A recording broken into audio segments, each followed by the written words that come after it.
Good morning.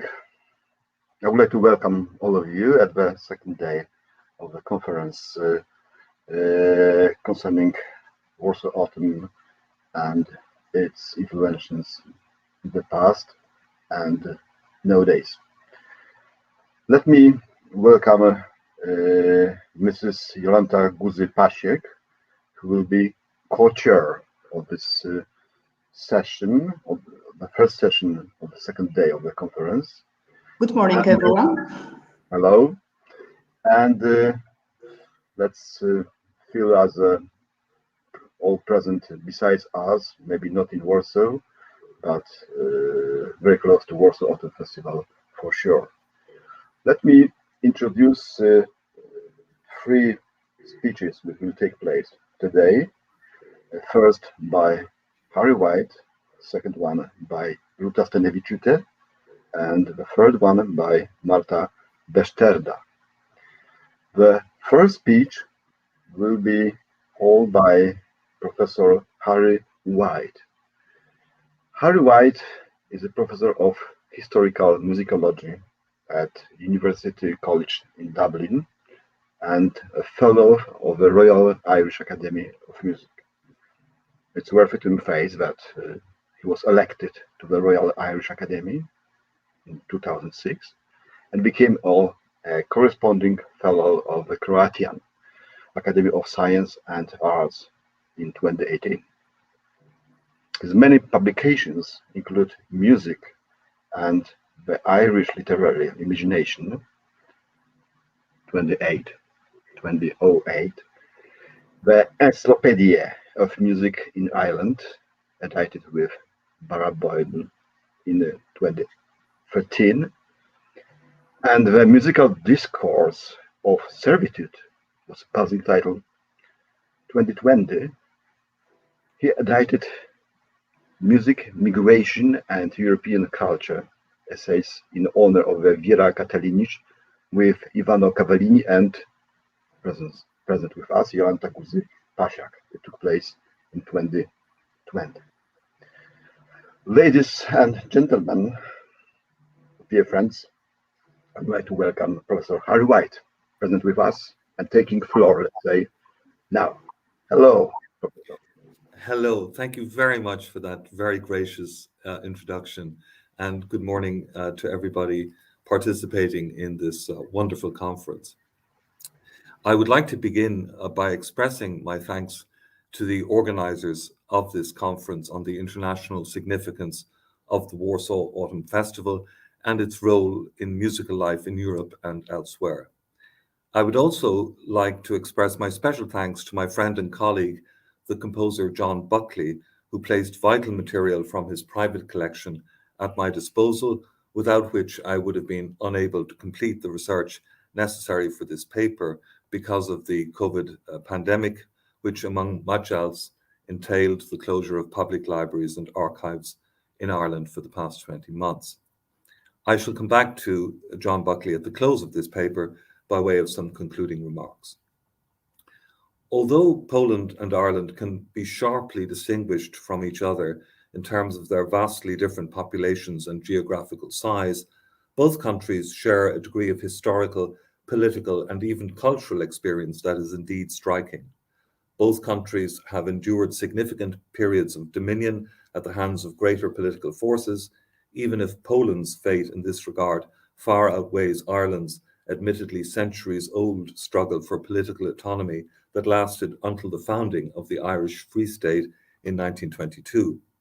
Both countries were for a very long time deeply imbued with the culture and ethos of Roman Catholicism, even if this has also given way to a much more liberal climate in Ireland in the past 30 years, and both countries were to prove decisive in the formation of nationalism as a political and cultural force in Europe for much of the 19th century. Indeed, one can trace reciprocal waves of revolutionary politics between both countries as early as the late 18th century. And in cultural terms, likewise, think of the influence of Thomas More on Adam Mickiewicz, who translated Moore's poetry into Polish, or the influence of the Irish composer John Field on Frédéric Chopin. In the 20th century, however, it is perhaps more difficult to identify strong ties between the two countries other than those fostered by political and economic missions, especially after the Second World War. But within the past 30 years or so, that is, since the fall of communism in Russia and Central Europe, vast numbers of Polish men, women, and children have made their lives in Ireland. Poland, in brief, has made a decisive contribution to the complexion and currency of contemporary Irish life. We Irish are much the richer on that specific account. One such enrichment, however, long predates the comparatively recent immigration of Polish people in large numbers to Ireland, and it is this enrichment which comprises the subject of my paper this morning. In brief, I would like to countenance the role of contemporary Polish composers during the heyday of the Dublin Festival of 20th Century Music, which ran from 1969 until 1984. I shall argue that whereas the Warsaw Autumn Festival did not play a formal part in the development of the Dublin Festival, which followed a little less than 13 years after its Warsaw counterpart, that is in 1969, certain composers whose presence in Warsaw was certainly formative, as in the case of Andrzej Panównik, Witold Lutosławski, and Krzysztof Penderecki, also shaped the auditory reception of contemporary music in Dublin. I shall also argue that Lutosławski in particular, along with his Hungarian-German contemporary György Ligeti, whose work is not considered here, exerted a greater degree of influence on the Irish reception of contemporary European art music than any other composer throughout the Dublin Festival's history, with the possible exception of Olivier Messiaen. The Dublin Festival was established in 1968 under the auspices of the Music Association of Ireland, and the first of the series took place between the 5th and 10th of January 1969 in Trinity College, Dublin. As a mere matter of record, no Polish music whatever featured on that occasion, but this was very soon to change. For that matter, the work of only 4 Irish composers featured in the official programme by name: Saoirse Bodley, Brian Boydell, Gerard Victory, and Shauna Riada, although the programme also included a concert of works by unnamed young Irish composers presented by their contemporaries. These 4 included Philip Martin, Raymond Dean, then just 15 years old, and Eric Sweeney. There were also works by Gerhard Schumann, Bela Bartok, Dmitri Shostakovich, Messiaen, Luigi Dalla Piccola, Bohuslav Martinu, Anton Webern, Bruno Maderna, Igor Stravinsky, and Alan Rawsthorne. But the Dublin Festival soon gathered pace, and by the following year, that is 1970, had begun to expand not only in terms of venue, that is, in addition to the examination hall of Trinity College, which remained a mainstay throughout, but also in terms of repertory and scale of performance. In that year, for example, the program included Penderecki's Threnody for the Victims of Hiroshima, the first performance of this work in Ireland, but by no means the last. This may seem an unexceptional remark, but I would venture to suggest that several works presented throughout the festival's history were premiered only to lapse into silence ever afterwards.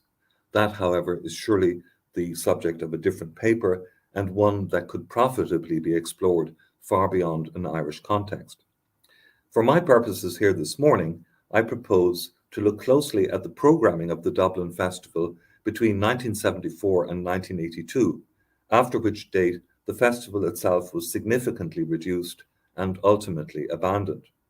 This was not at all because of a waning interest in contemporary music in Ireland, but rather on account of a crisis in funding, which can firmly be declared as having originated within the Irish Arts Council of the day. This too I shall tactfully leave to one side, except to remark that by 1982 it was already clear that the festival enjoyed far less support from the Irish Arts Council than had previously been the case. The festival originally began as an annual event in 1969, but from 1972 onwards it was biennial until its lapse in 1984. The first concert in the 1974 festival signaled the importance of Polish music as a central element in the festival's palette that year. Kyung-hwa Chung, the RTE National Symphony Orchestra of Ireland, and conductor Coleman Pearce gave a program that included two small works by Franco Donatoni and Eric Sweeney, followed by the Alban Berg Violin Concerto in the first part, and after an interval, a performance of Lutosławski's Second Symphony, a work that had been composed as recently as 1967. To juxtapose, indeed to showcase, the Berg and the Lutosławski compositions in this way was more than a routine gesture, at least to judge by my own scrutiny of the programming throughout this period.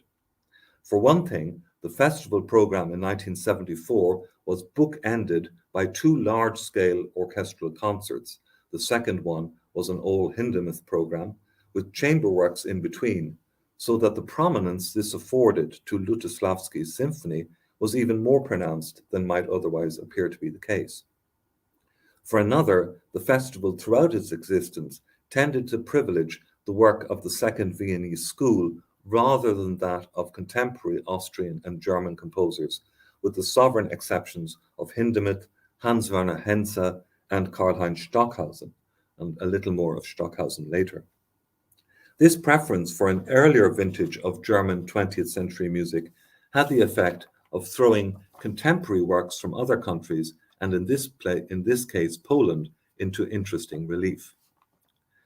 The 1974 festival also included Lutosławski's dance preludes in their original 1954 version for clarinet and piano, and Penderecki's Capriccio for the distinguished German guitar virtuoso Siegfried Behrendt, who was one of the artists taking part in that year's program.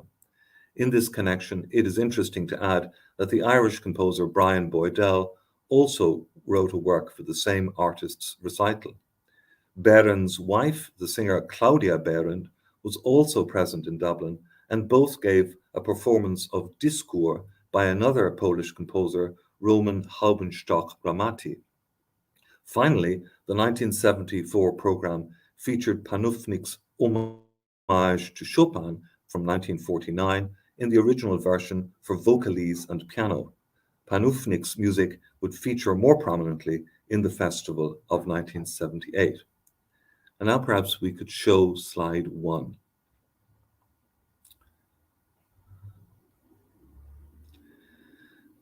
This slide, table 1, shows the extent to which Polish music featured in the Dublin Festival of 20th Century Music between 1974 and 1982.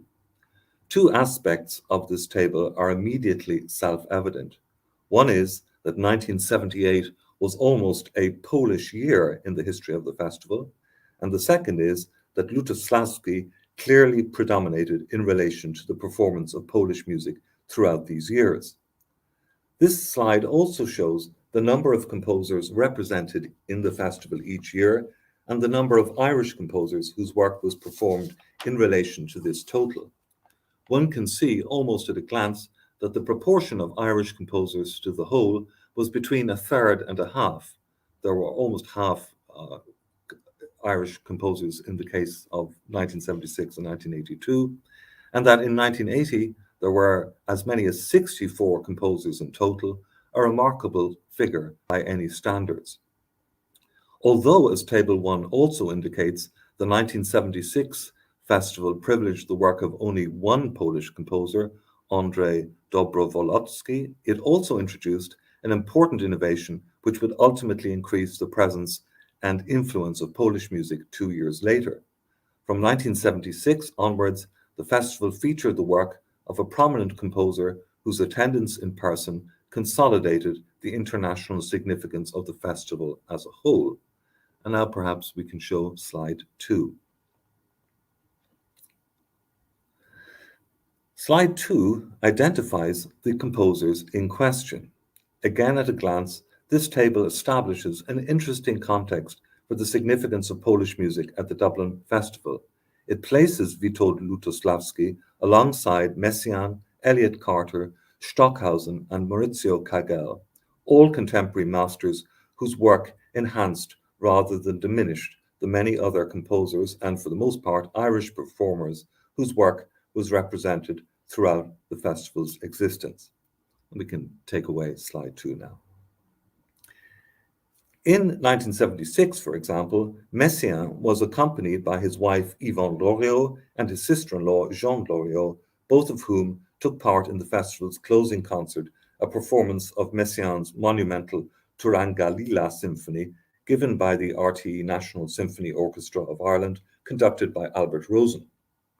Yvonne Loriot also gave a piano recital of her husband's music earlier in the festival, which concluded 5 movements from 20 Regards sur l'Enfant Jésus, and the composer's work was also included in a concert given by the RTE Singers and Instrumental Ensemble conducted by Prunches O'Din.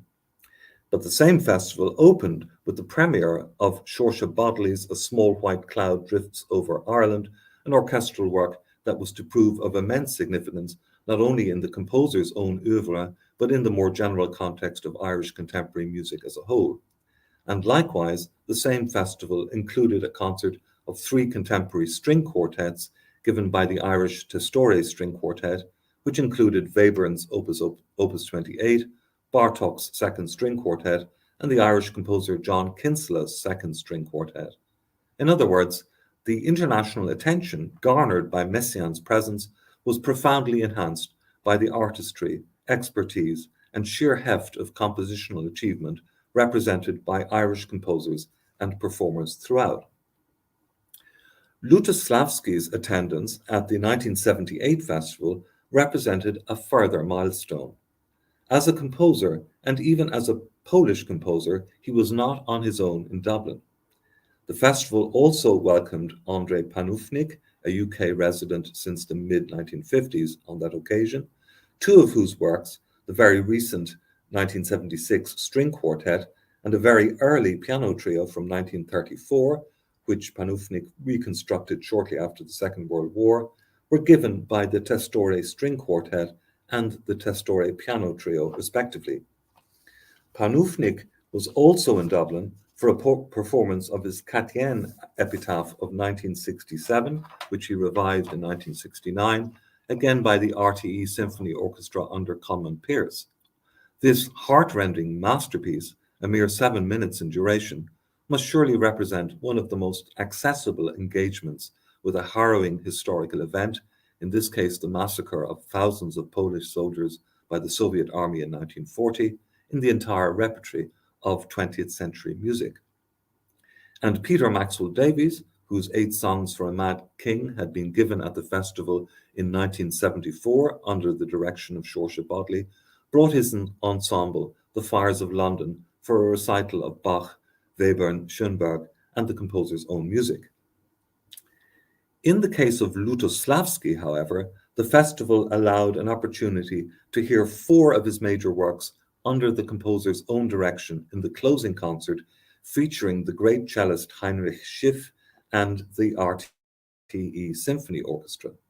The program comprised Lutosławski's First Symphony from 1948, Mi Partie from 1976, and after the interval, Funeral Music from 1954, and the Cello Concerto, a work first performed by and dedicated to Rostropovich. Such a concentrated exposure to the work of this master under his own baton was a first for the Dublin Festival, notwithstanding Messiaen's visit 2 years earlier, and it seems clear that the organising committee was keen to emulate it in the years that followed. But this did not quite happen.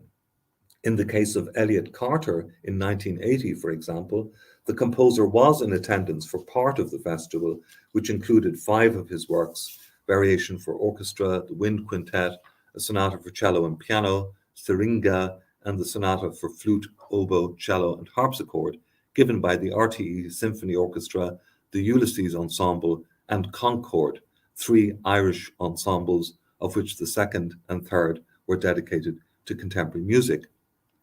But as with Messiaen, Carter did not direct any of these performances himself.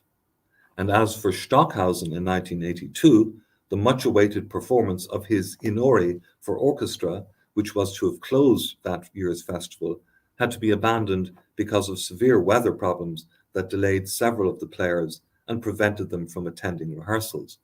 Instead, a recording was played to the audience, although Stockhausen himself was in attendance and gave a lecture on his music in the course of the festival.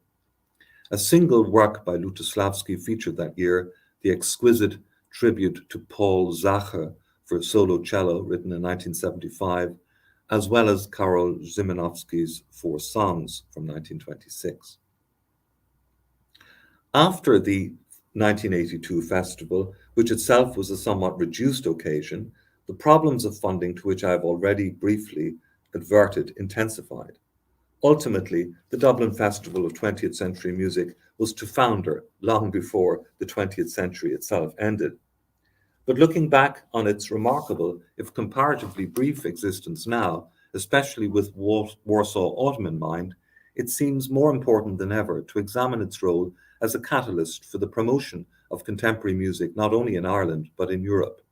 In this enterprise, which is admittedly much too complex for my purposes this morning, we can nevertheless acknowledge Penderecki, Panufnik, and especially Lutosławski as seminal figures in the auditory landscape which the festival itself created. We can also acknowledge the continued afterlife of the Polish masters in Ireland following the festival's demise, as in the performance of several works by Penderecki and Górecki in particular in Dublin venues in the 1980s and 1990s.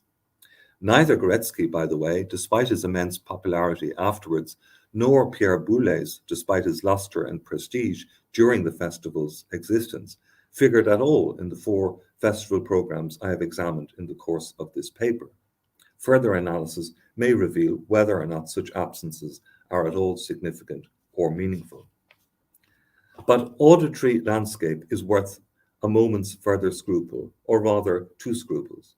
Firstly, to judge by the programming of the festival, insofar as I've been able to determine, the Cold War modernism of the American and German avant-garde played a comparatively reduced role, not least by comparison with the marked preference for contemporary masters from Central Europe, Ligeti and Lutosławski emphatically among them.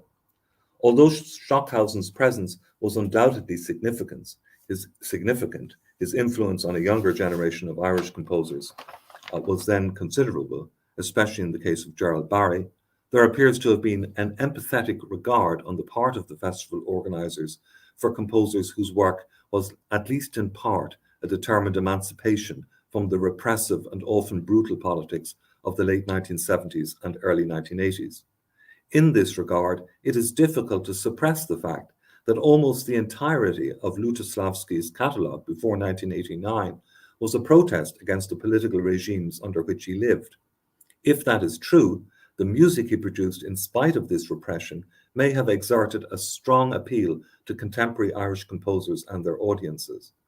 What cannot be in doubt is that the Dublin Festival took its aesthetic bearings not from England or North America, even if it did perform music from both places, but from the political immediacy and strife of continental Europe. It is perhaps not too much to add that by virtue of its frequent repression, the Polish avant-garde was imbued with the degree of urgency and political awareness not always associated with the avatars of musical modernism. I'm just about to finish. I promised to return to John Buckley at the close of this paper, and it is precisely in respect of this politically inflected music that I do so.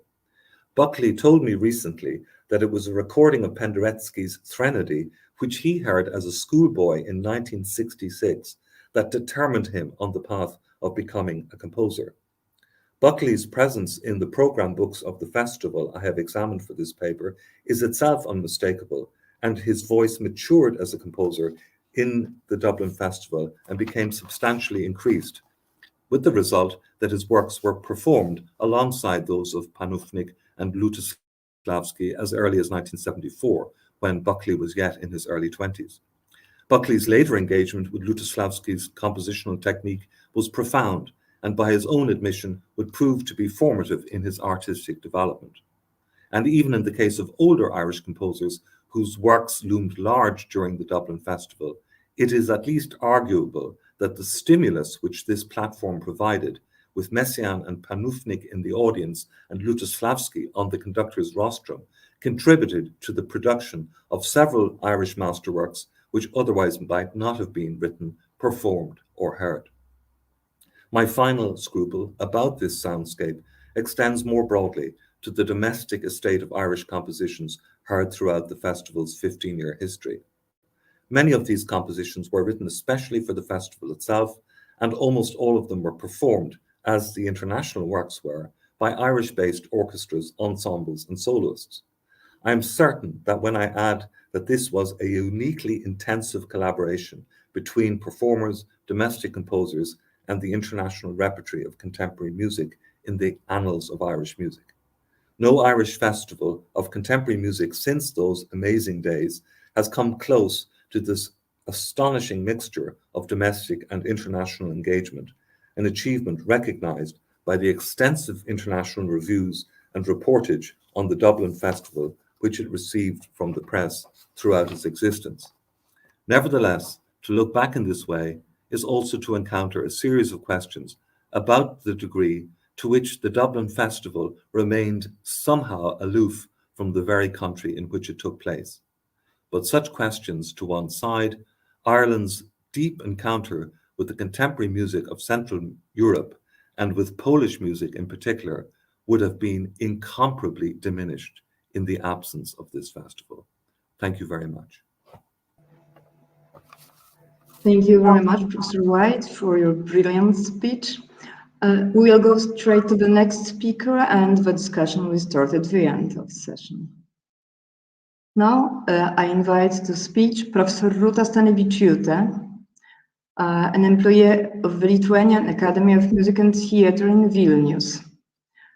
She focused on modernism and nationalism in 20th and 21st century music, philosophical and cultural issues in the analysis of contemporary music, music and politics, and studies of music reception.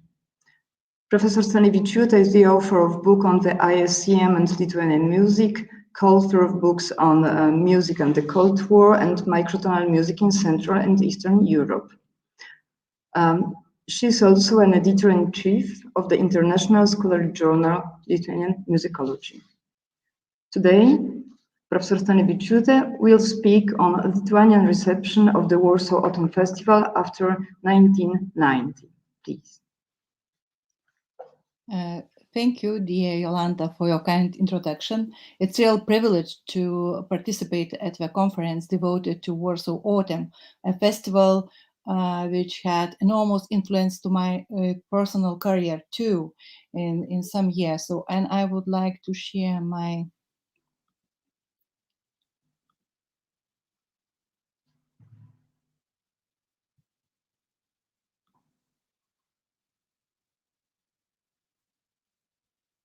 Please try again.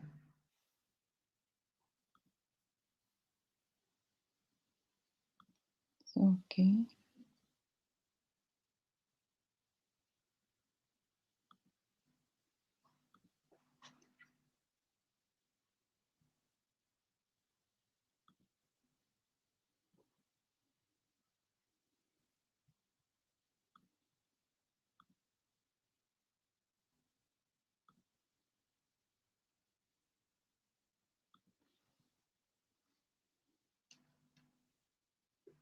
I'm sorry for, but can't.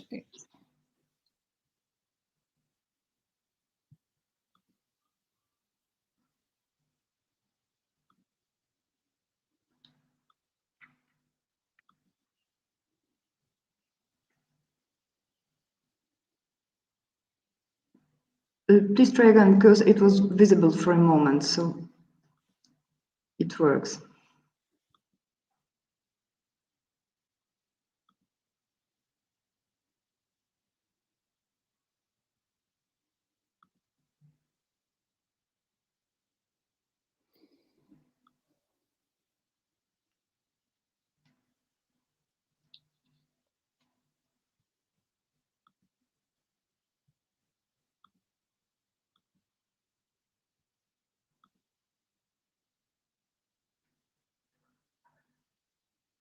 Yes, it was visible, but try to give it in full screen.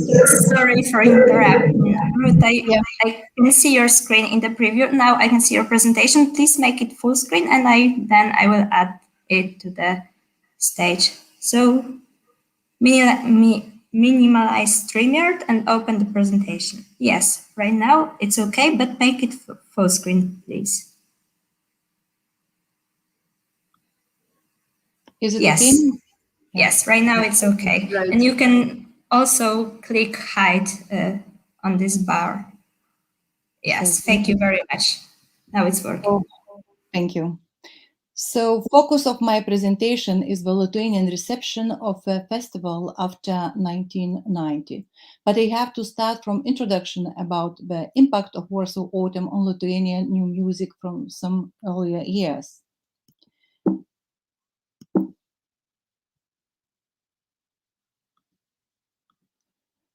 The reception of Polish music in Lithuania was one of the most important topics of the Lithuanian discourse on music modernization in the years of the Cold War and early post-Soviet period.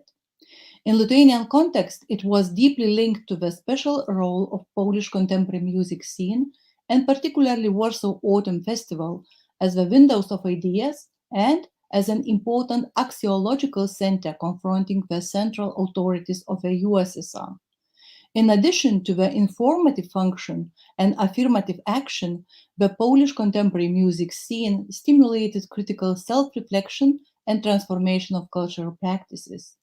In that respect, in Lithuania, the Polish scene had an impact on the Lithuanian contemporary music field, then moving away from doctrine of Soviet music, evaluating the innovations of national composers and the culture of modern music performance. In this context, one more, no less important factor of the reception of the Warsaw Autumn in Lithuania is to be mentioned: relations between Lithuanian and Polish musicians and the representation of Lithuanian music in Poland. Lithuanian musicians saw the Polish scene of contemporary music not as an external object, solely a source of musical information. They saw it as a prospect of cooperation and a platform for international artistic career.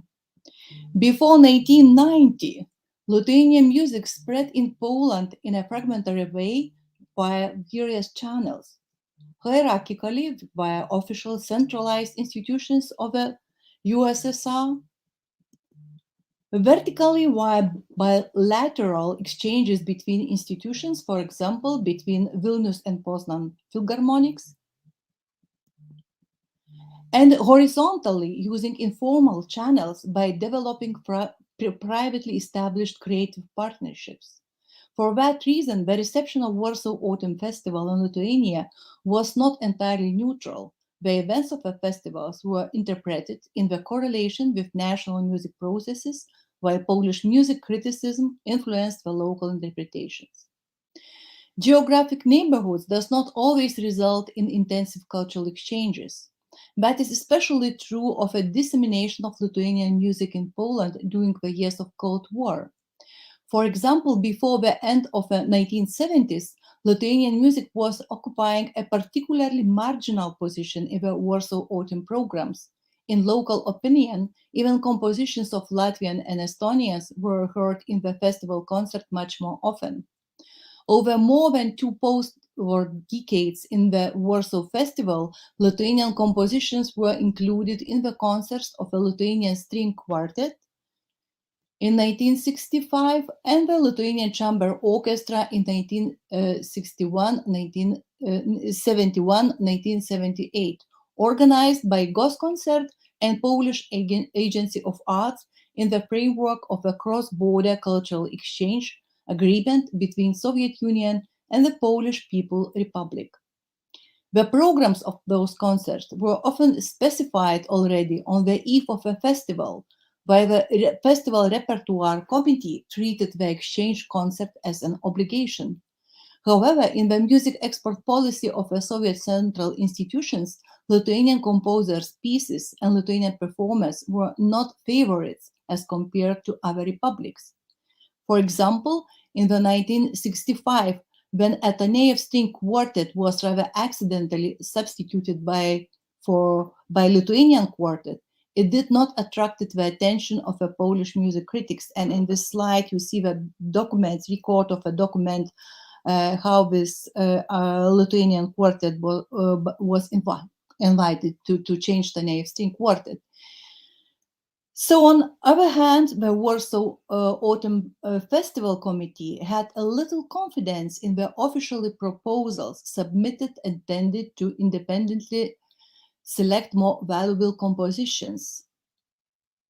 From the 1980s, the compositions of Lithuanian composers were included in the festival programs solely on the proposal of Warsaw Autumn Committee members. Characteristically, in the 1980s, 4 Lithuanian compositions in the festival were performed by Polish artists. In the 1983, it was the oratorio The Last Pagan Rites by Kutavičius. In the 1984, Triptych for Voice and Piano by Feliksas Bajoras. The piece was commissioned by Liuslavice Festival. And in 1987, the composition of Osvaldas Balakauskas Tyla, Silence for Voice and Chamber Orchestra, and the romance of Kutavičius Die Stille Stadt for Voice and Piano, both these pieces written on the commission of the festival. And it was the oratorio Last Pagan Rites by Kutavičius, performed by soprano Mariola Kowalczyk, the Polish Scouting Union Girls Choir, instrumental ensemble and conductor Stanislav Pelanik, that became the turning point in the reception of Lithuanian music. In the Warsaw Autumn, held immediately after events of military regime and a year's break, the ritualized composition by Kutavičius received extremely broad reception. The oratorio was enthusiastically received by Polish critics. After its performance, Andrzej Klopecki wrote, "The rights belongs to those rare works which, when they appear, change the image of music in us, revise it, and adjust its proportions." Lithuanian music performance returned to the Warsaw Autumn scene only in 1990, the year of political changes. After the restoration of the independent Republic of Lithuania, it was in the last decade of the 20th century that the relations between Polish and Lithuanian musicians unfolded in their full force. Symptomatically, at that time, not the companies that had won international recognition in the Soviet times were invited to the festival, but rather newly formed groups of musicians who were associated with the Soviet-era informal scene or new independent initiatives. From a new music ensemble led by Šarūnas Nakas that had specialized in Kutavičius oratorios, to a young Lithuanian state symphony orchestra established in 1989, or independent ensemble extempore that started its activity in 1991. Similarly, up to the early 21st century, the Warsaw Autumn programs most widely represented the trio of the outstanding modernists of the late Soviet period, Kutavičius, Balakauskas, and Bajoras. To sum up the compositions performed at the Warsaw Festival by Lithuanian and Polish artists in the late 20th century, one can argue that the presentation of Lithuanian music there was rather selective. Perhaps only a panorama of Kutavičius' music presented a more detailed picture of the composer's style and his key compositions of the different periods. However, even such a selective spread of Lithuanian music in the Warsaw Autumn programs had a tremendous influence on the change in reception of Lithuanian music, both in the international space and in Lithuania itself. The image of nonconformist and original Lithuanian music, reinforced on the Polish music scene, contributed to the legitimacy of a new creative hierarchies in post-Soviet Lithuania. The first international contemporary music festival, Gaida, established in Lithuania in 1991, continued the trend of that nonconformist mainstream canonization, while Lithuanian music criticism was heavily influenced by Polish receptions. Especially effective was the image of Lithuanian music exotics formed in Poland which accompanied most of the performances of Kutavičius' music. Since 1990, the Warsaw Autumn became an attraction center for several younger generations of Lithuanian musicians who no longer associated the festival with the political confrontations of the Cold War. The new pilgrims were still accompanied by the legend of the festival as a global platform for contemporary music. But younger generation was particularly concerned about solving the formula of the festival as a conception. Such sometimes exaggerated expectations and attempts to open up the creative precis of the festival myth were also reflected in numerous published reviews in Lithuanian periodicals.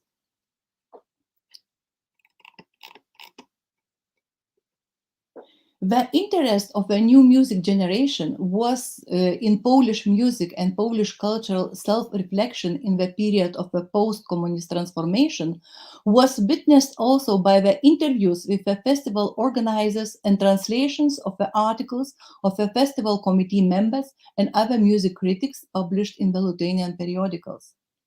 Critical assessment of the actual condition of the festival and its prospects in the text by Rafał Augustin, Andrzej Chłopecki, Krzysztof Knitel, and Krzysztof Droba, as well as other music critics published in Lithuania, were in sharp contrast to the essentially quite euphoric reception of the Warsaw Autumn in the post-Soviet Lithuania. For example, Rafał Augustin believed in that time that the traditional Eastern European function as a window to the world ended in Poland probably as early as in the 1970s. But for Lithuanian experience, the scale of Warsaw Autumn became a model of a festival, a benchmark of all new regional initiatives. Simultaneously, after 1990, one of the most important motives of the festival reception in Lithuania was the issue of international contextualization of Lithuanian contemporary music. Trips were taken from Lithuania to Warsaw to hear new compositions of Lithuanian composers too. In the first decade of independence, foreign institutional commissions, including Polish ones, were a strong factor of musical renewal. In dialogue and sometimes in a sharp debate over reception of Lithuanian music in Poland, new definitions and characteristics of Lithuanian music were forming, no longer tied to cultural locality. Polish-Lithuanian collaboration and cultural exchange played important role in the renewal of Lithuanian music. The interaction between Polish and Lithuanian music communities resulted in numerous landmark compositions, critical texts, and joint cultural events. As Liza Jakelski argued in her unpublished article on the Polish reception of Kutavičius' oratorios, in Poland, the interest in Lithuanian music coincided with the discovery of Czesław Miłosz, Polish emigre writer born in Vilna, who promoted multicultural vision of a post-Polish Lithuanian state and also greatly influenced the spread of the concept of Central Eastern Europe as unique historical and cultural space. In the 1980s, Rodzina Europa, the landmark essay by Czesław Miłosz, first published in Paris in 1959, had numerous reprints in Poland and was also translated in almost all European languages. By the end of the Cold War, the mentioned essay and related text by Miłosz, as well as other Central and Eastern European intellectuals which promoted the particular notion of Central Eastern European identity, became very popular in Lithuania only as illegal literature. Books by Czesław Miłosz, publications of Polish emigration and Vatican, and periodicals frequently traveled from Poland to Lithuania even before 1989. Krzysztof Droba, who was an active mediator between Lithuanian and Polish contemporary music milieux, argued that Polish contacts with Eastern neighbors were always acquiring a political tint.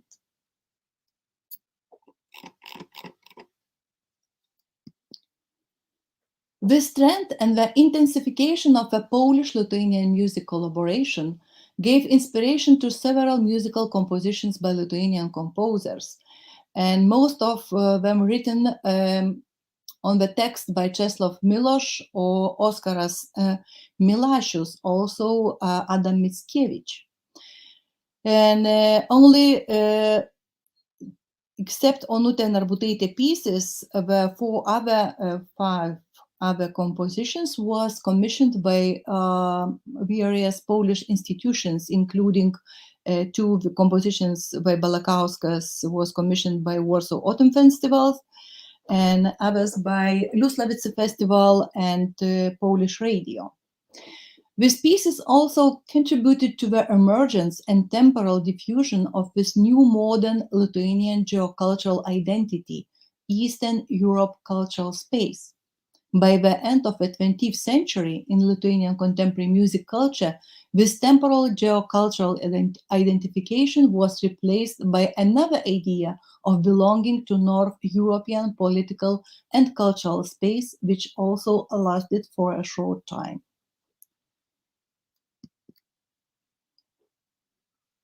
A typical musical example representing this trend is Oratorio, Patchwork for My City by Onutė Narbutaitė, devoted to promotion of multicultural vision of Vilnius, a capital of Lithuania.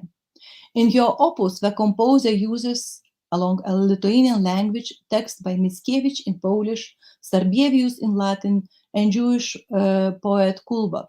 Everything is framed by Miloš poetry. For Narbutaitė, the dedication for her native city was at the same time a homage to its multicultural identity.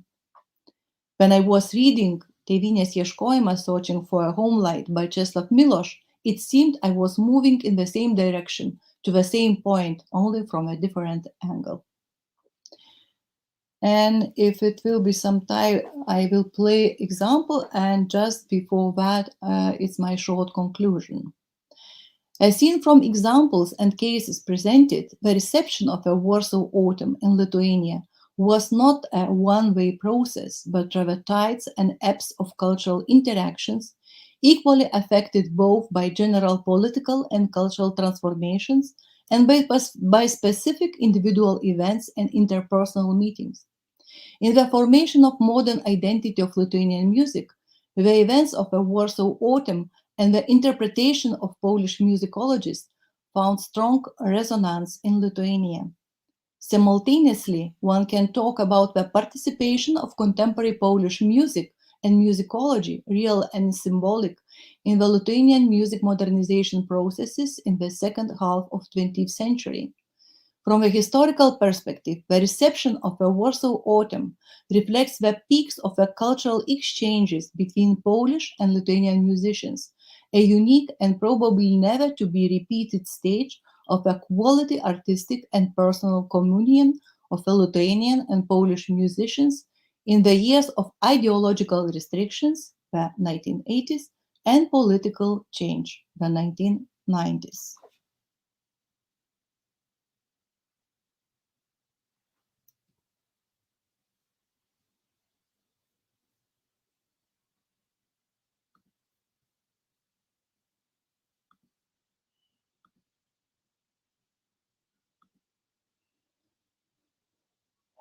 So, and now I would like to stop share this, and I don't know if I have some minute to play a short musical example.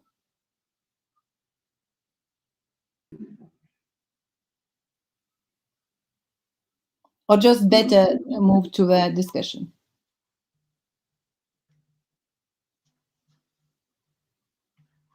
Okay, Ruta, thank you very much for your wonderful speech. I will now call on Marta Beszterda of McGill University in Montreal, Canada.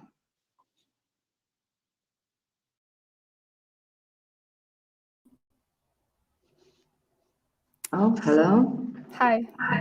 Yeah. Marta Beszterda is focused on the issues of gender and identity in Eastern European classical and experimental music after 1945. Currently, she's working on her PhD dissertation, focusing on the issues of gender and labor in the shaping of contemporary music culture in Poland between 1944 and 1969. Today, Marta Beszterda paper title is Negotiating Inclusion, Remembering the Past, Warsaw Autumn as a Socio-Political Space in Contemporary Poland. Please. Thank you so much for such a nice introduction. I know that Ruta wanted to play a musical example, but hopefully we'll have time to do that after my paper, maybe? Yes, yes. Okay. I hope so. Great. So I just will start with sharing my screen very quickly.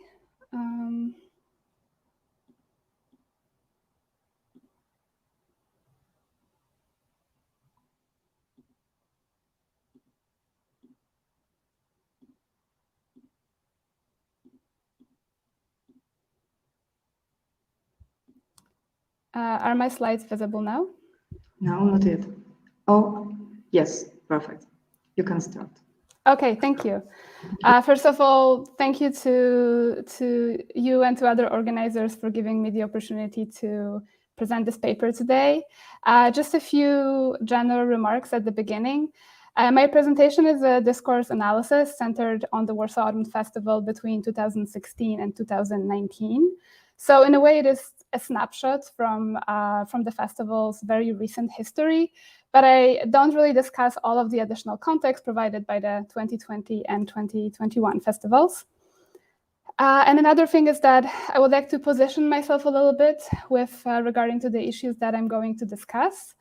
Some contributions that I analyze come from Glissando Editorial Collective. Others come from the Warsaw Autumn Festival Director and Program Committee. So throughout this research, I remained loosely affiliated with Glissando as a journalist. In this paper, I mentioned conversations from a roundtable discussion that took place in September 2019 as part of the 62nd Warsaw Autumn, where I was present as a festival commentator for Glissando's international broadcast. And I also want to thank Glissando for that opportunity. On October 3rd, 2016, a young Warsaw-based editorial collective of the new music magazine Glissando issued an official statement requesting equality between female and male composers and calling for the end of, quote, the systematic discrimination of women in the music industry, end quote. This call specifically called Jerzy Kornowicz, the director of the Warsaw Autumn, to introduce a 50% gender quota in the festival's program. It was the first time that gender equity in music was so explicitly addressed in the Polish contemporary art music scene.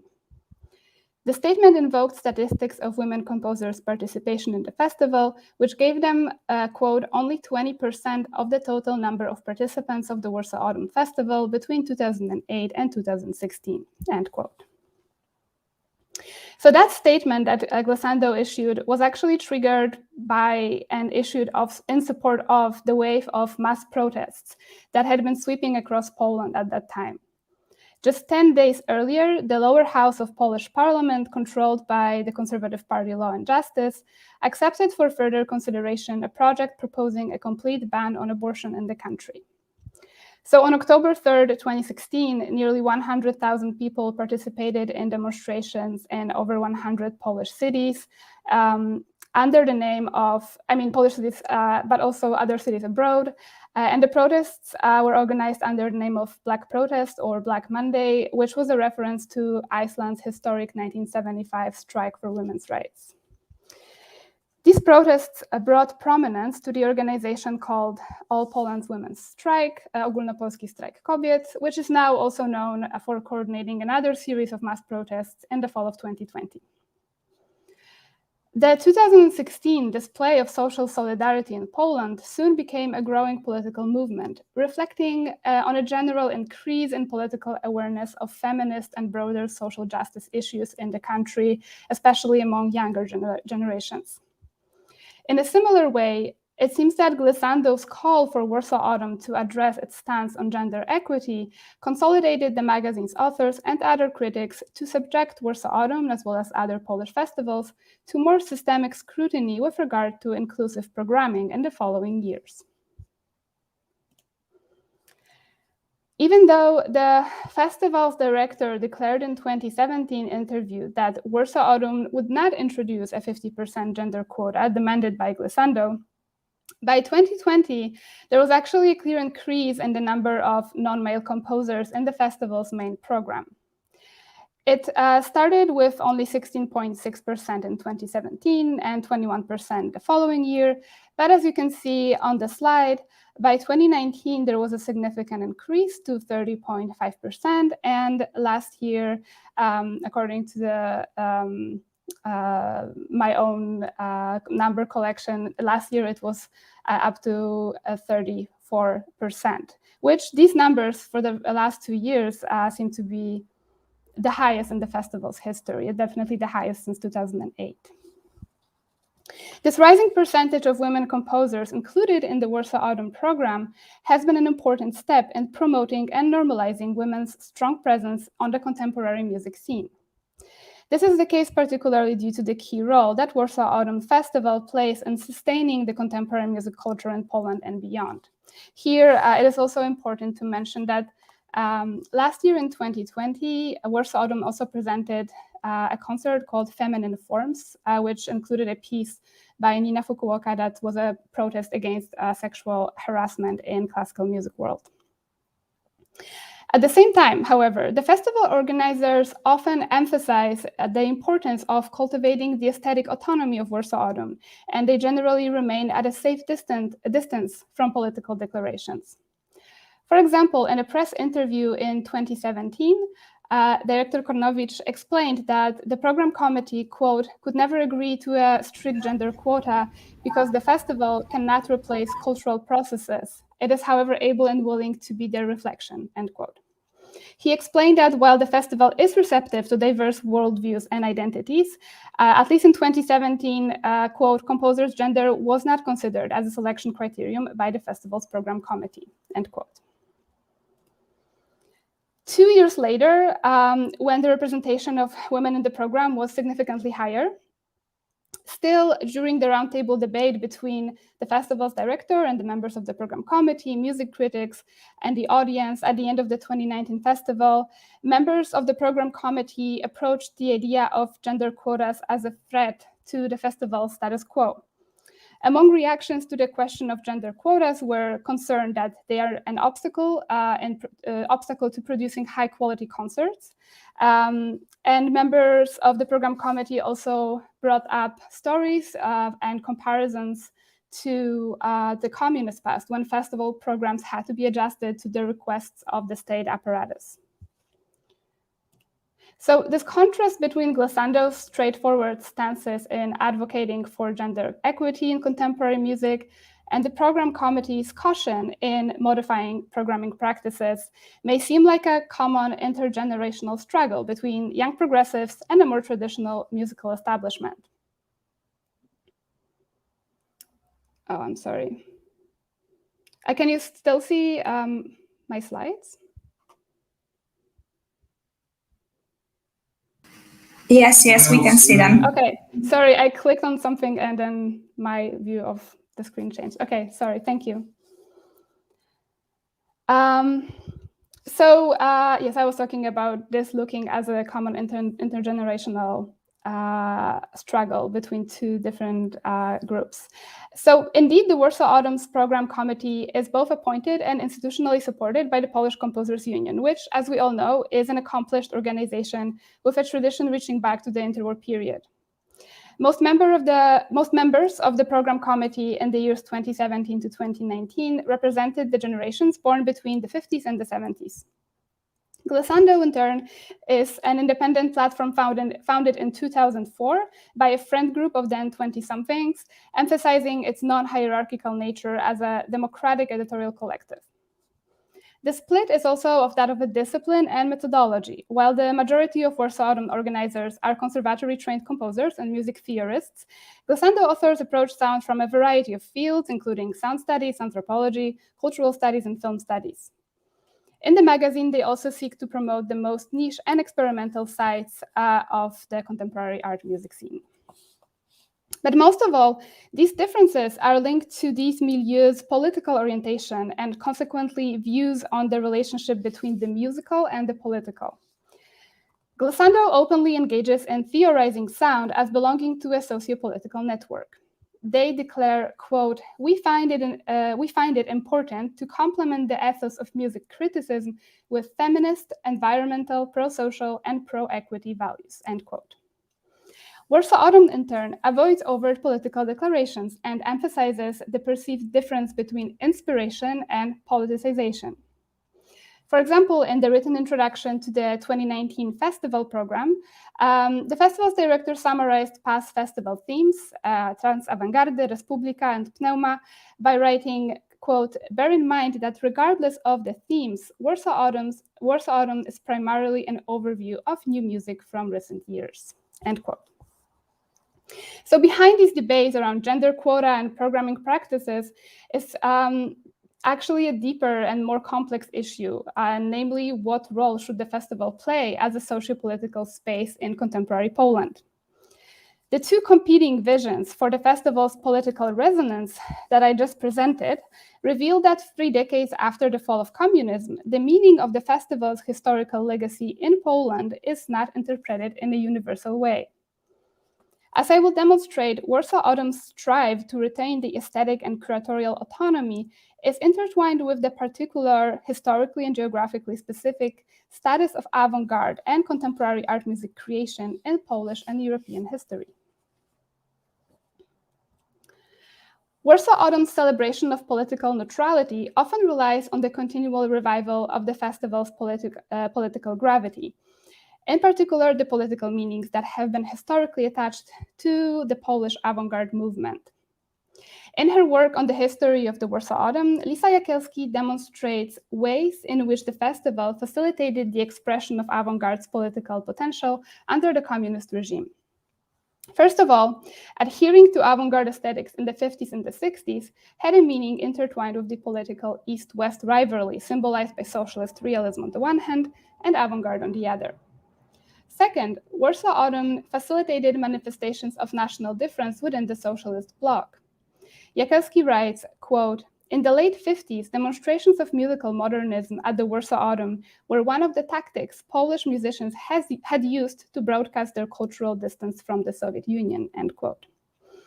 Finally, as a platform of an otherwise forbidden mobility across the Iron Curtain divisions, quote, for Eastern European and Soviet composers who experienced travel restrictions, festival performances could constitute a kind of symbolic migration in which, through the medium of their works, these musicians could be understood as participating in modernist aesthetic ideas, and therefore as present in a transnational new music community. As a point of contact between East and West, the Warsaw Autumn was one of the most important sites where these symbolic migrations could take place, end quote. Several decades later, one of the common narrative strategies legitimizing the festival's prominence remains its role of an island of freedom in the communist period. In one of the introductory essays on the Warsaw Autumn website, we can read, paradoxically, the communist era was a golden age for Warsaw Autumn. The festival was an obvious crack on the Iron Curtain, an island of creating freedom in a sea of compulsory socialist realism. Here, the most varied forms of artistic invention were possible. That created a sense of general freedom of expression, and the festival was seen as a form of political protest. Audience attendance reached 120%. Another common narrative adding to the festival's importance is its long history and consistent resilience throughout the decades of first political, but later also economic turmoil. Jakielski notes that after Poland's transformation to capitalism, quote, the festival's institutional longevity became one of the most powerful arguments in favor of the festival's continued existence, end quote. In other words, its importance derives from the fact that the festival is considered a true witness to music history. Warsaw Autumn's efforts to remain politically unengaged seem, in fact, to be motivated by this deeply politicized historical memory around avant-garde music in the communist era. To a great extent, the split between the Glissando critics and the Warsaw Autumn Program Committee represents a split in Polish society that largely relies on different perspectives on Poland's communist past. The significance of country's transformation from the communist to the capitalist system in the early 90s gave an immense power to the myth of neoliberal democracy as the end of the history, and brought a kind of a compulsory celebration of the post-1989 system and its political and economic products. This belief is still largely cultivated among generations of people for whom communist Poland was a lived experience. The deep uneasiness towards socialist values that many generations of Poles still carry continually keep the political left in a marginal position in Poland. In a similar way, due to the communist regime's interest in employing Warsaw Autumn as a tool of political control, the post-1989 festival has become a politics-free platform of celebrating regained artistic freedom. In this sense, the contemporary Warsaw Autumn has participated in the teleological narrative of Polish history, where music culture, once held hostage by communist propaganda, has now entered its long-awaited phase of artistic independence. Forced for so many decades to answer the questions of ethics, it has finally found a mode where the only relevant question is that of aesthetics. As a result, a potential to directly address questions of social justice through the festival's platform bring uncomfortable echoes from the times of censorship. The special status of the relationship between the musical and the extra-musical in post-communist countries was described in the introduction to the 2018 festival program. Quote, in Poland and elsewhere in Central and Eastern Europe, such disinterestedness with the surrounding reality is deeply rooted amongst composers as well as part of the audience. The post-war history of Poland has brought many examples of the outside world intervening into art. Authoritarian pressure on artists put most composers and listeners off the official public sphere, while intensifying the need to hide away in a pure, ideal, separate sphere, one of the niches where freedom, albeit with some limitations, was possible, end quote. In their work titled Western Music and Its Others, Difference, Representation, and Appropriation in Music, Georgina Bourne and David Hasmantel offer a complementary perspective on these implicit political meanings historically attached to avant-garde music in the Western tradition. Bourne and Hasmantel identify a larger problem with traditional discourse around postmodern music as inherently universal and politically disengaged, but at the same time conceived as a stand-in for actual social change. Bourne and Hasmantel illustrate how both the European post-war avant-garde, dominated by serialism, as well as its main rival and antagonist, the US-American experimental tradition, both fell into trap of a quote, discursive universalism, which has for decades been central to the socialization of composers of both East and West, end quote. While Warsaw Autumn organizers emphasize that Warsaw Autumn is often termed appropriately as pluralistic and positively eclectic, Bourne warns us that pluralism is central to the way that postmodern intellectuals experience the aesthetic imaginatively as progressive. She continues by saying, quote, aesthetic pluralism is divorced from extant socioeconomic differences and held to be an autonomous and effective force for transforming those differences. The aesthetic is held to portend social change. It can stand in psychically for wider social change. In this sense, cultural postmodernism can be seen as an ideology tout court in the classic sense of a cultural system that conceals domination and inequality, end quote.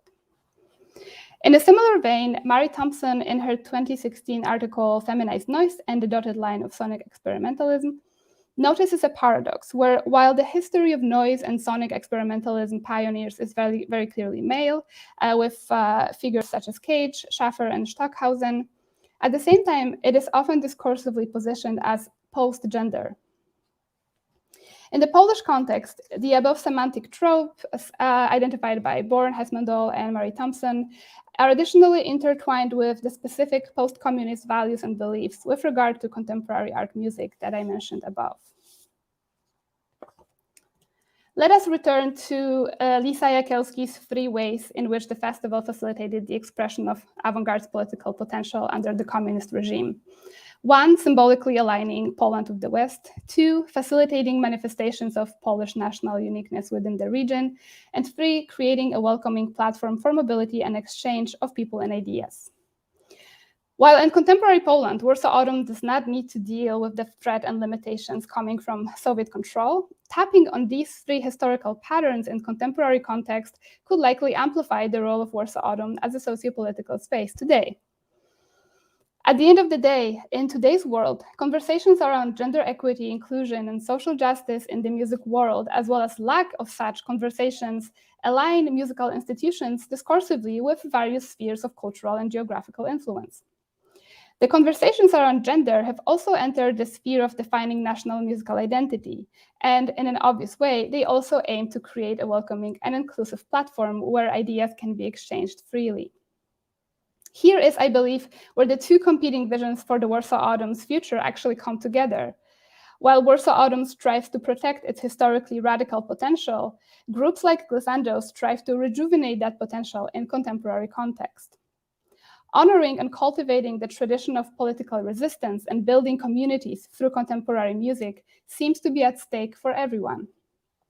And given the increasing far-right turn and a slow but consistent deterioration of democracy in Poland, it will not only be the conversations around programming, but also questions of political alignment and the activist potential of music that will become increasingly pressing in the context of Warsaw Autumn.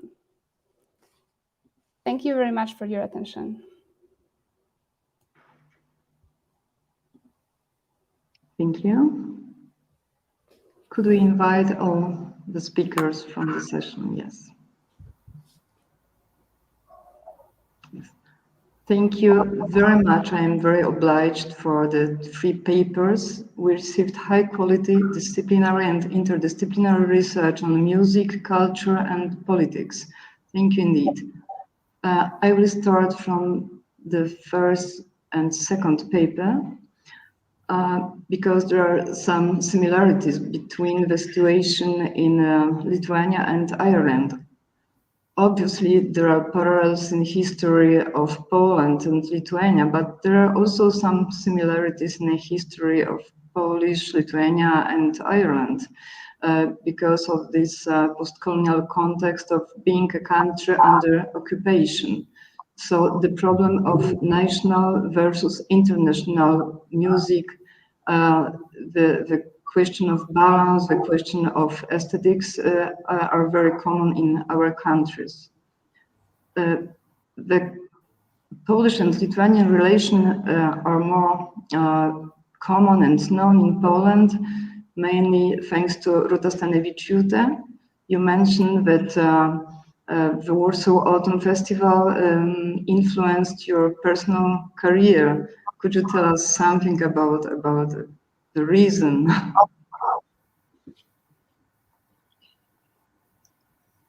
You know, I just started attending this festival. I think for the first time it was before independence of Lithuania. I remember it was in 1989 probably.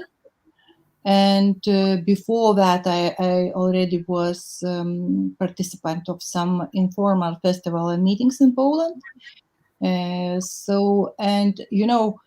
In general, first of all, the Kutavičius and Balakauskas and Naves and Landsbergis, they were my teachers from the school. So I was related to this legend of Polish music scene.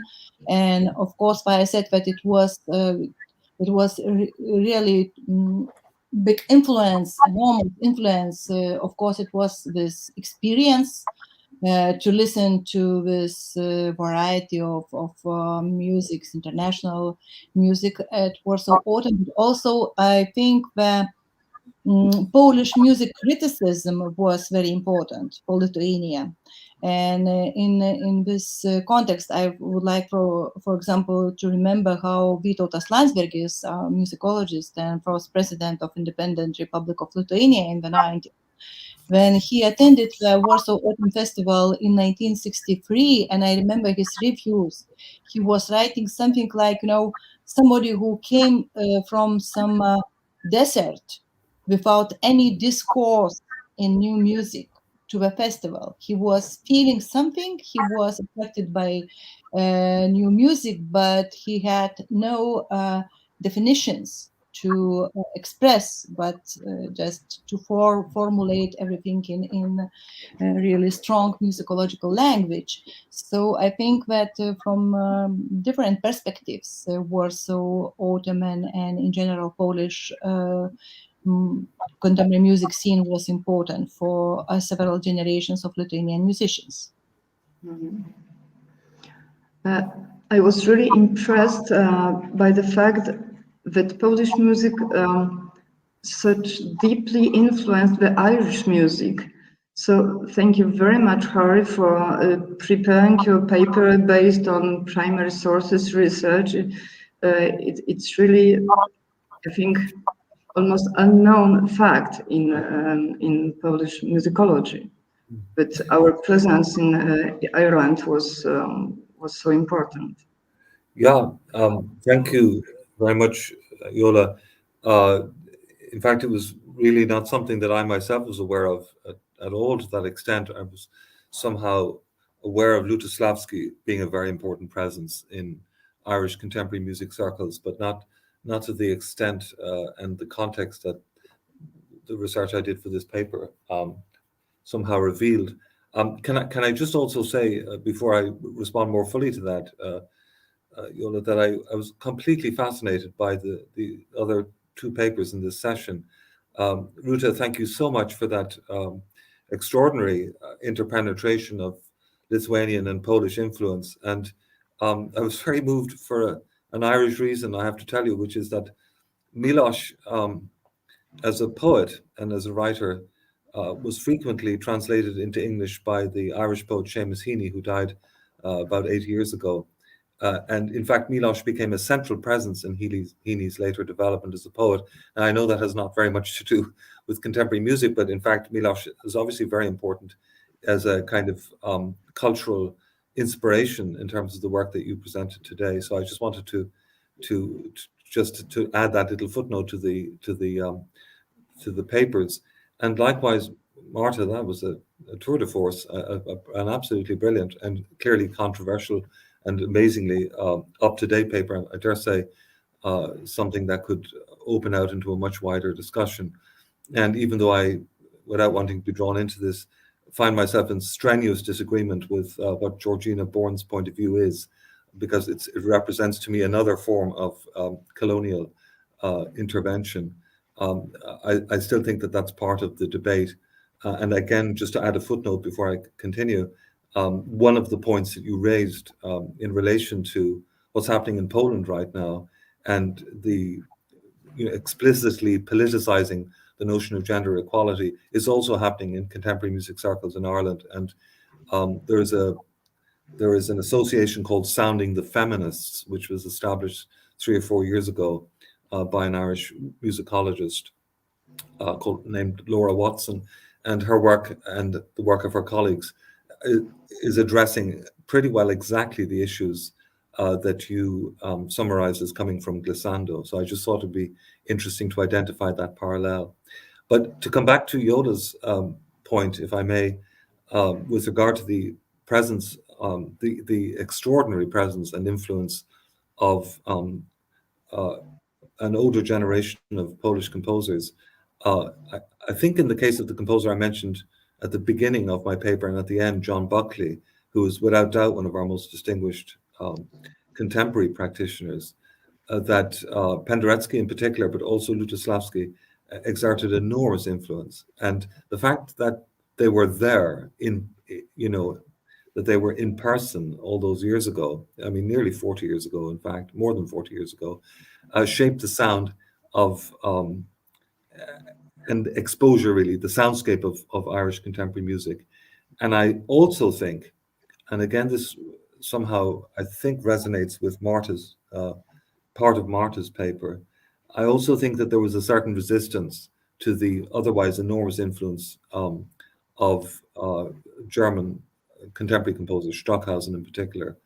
Again, I'm probably better keeping my opinions about Stockhausen to myself in this occasion, but it just struck me as remarkable that whether by accident or design, I honestly don't know, and perhaps more research would reveal this, but that Stockhausen and Boulez at the far end of a kind of avant-garde, which was stringently removed from any kind of political climate or any kind of political voice other than in opposition to so-called socialist realism.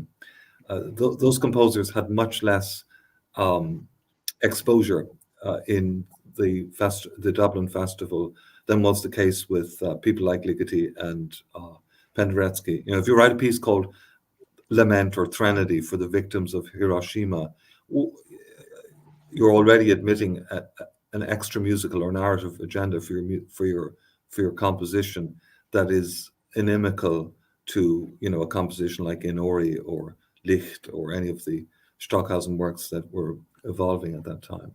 So I do think there's something in that, but it takes more research to find out whether or not the much more explicit agenda of Polish music of that generation, in fact, was more appealing to the Irish context than was the case with you know, composers like Boulez and Stockhausen,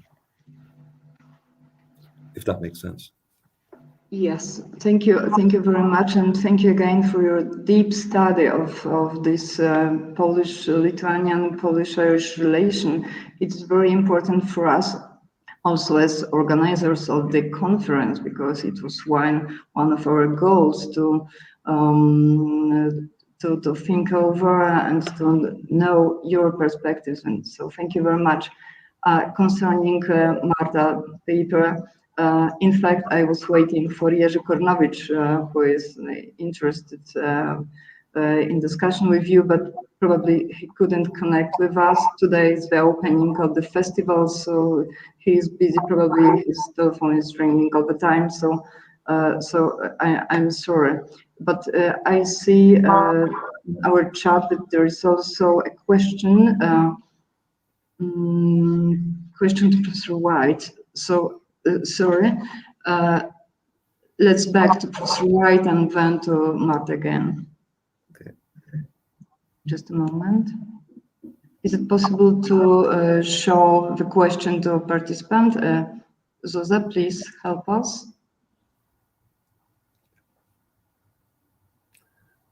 Okay. So I will read it. My question is for Professor Harry White. Harry, it's visible on the private chat on the right part of your screen. Okay, just exit the screen. Oh, yeah. Okay. It was interesting to hear that Panównik was featured so prominently in the festival in Ireland. I was wondering if you thought there were any driving factors behind his prominent position in the 1978 festival. Did he increase notoriety in the UK? His strong relationship with the LSO, who had recorded several of his orchestral works during the 70s, and commissioned a work from him for their anniversary gala, helped encourage concert organizers to program. This is the question from Blake Parham. Thank you very much for that question. The honest answer is I don't know. I think that I'm not sure if you mean, when you say notoriety in the UK, do you actually mean notoriety?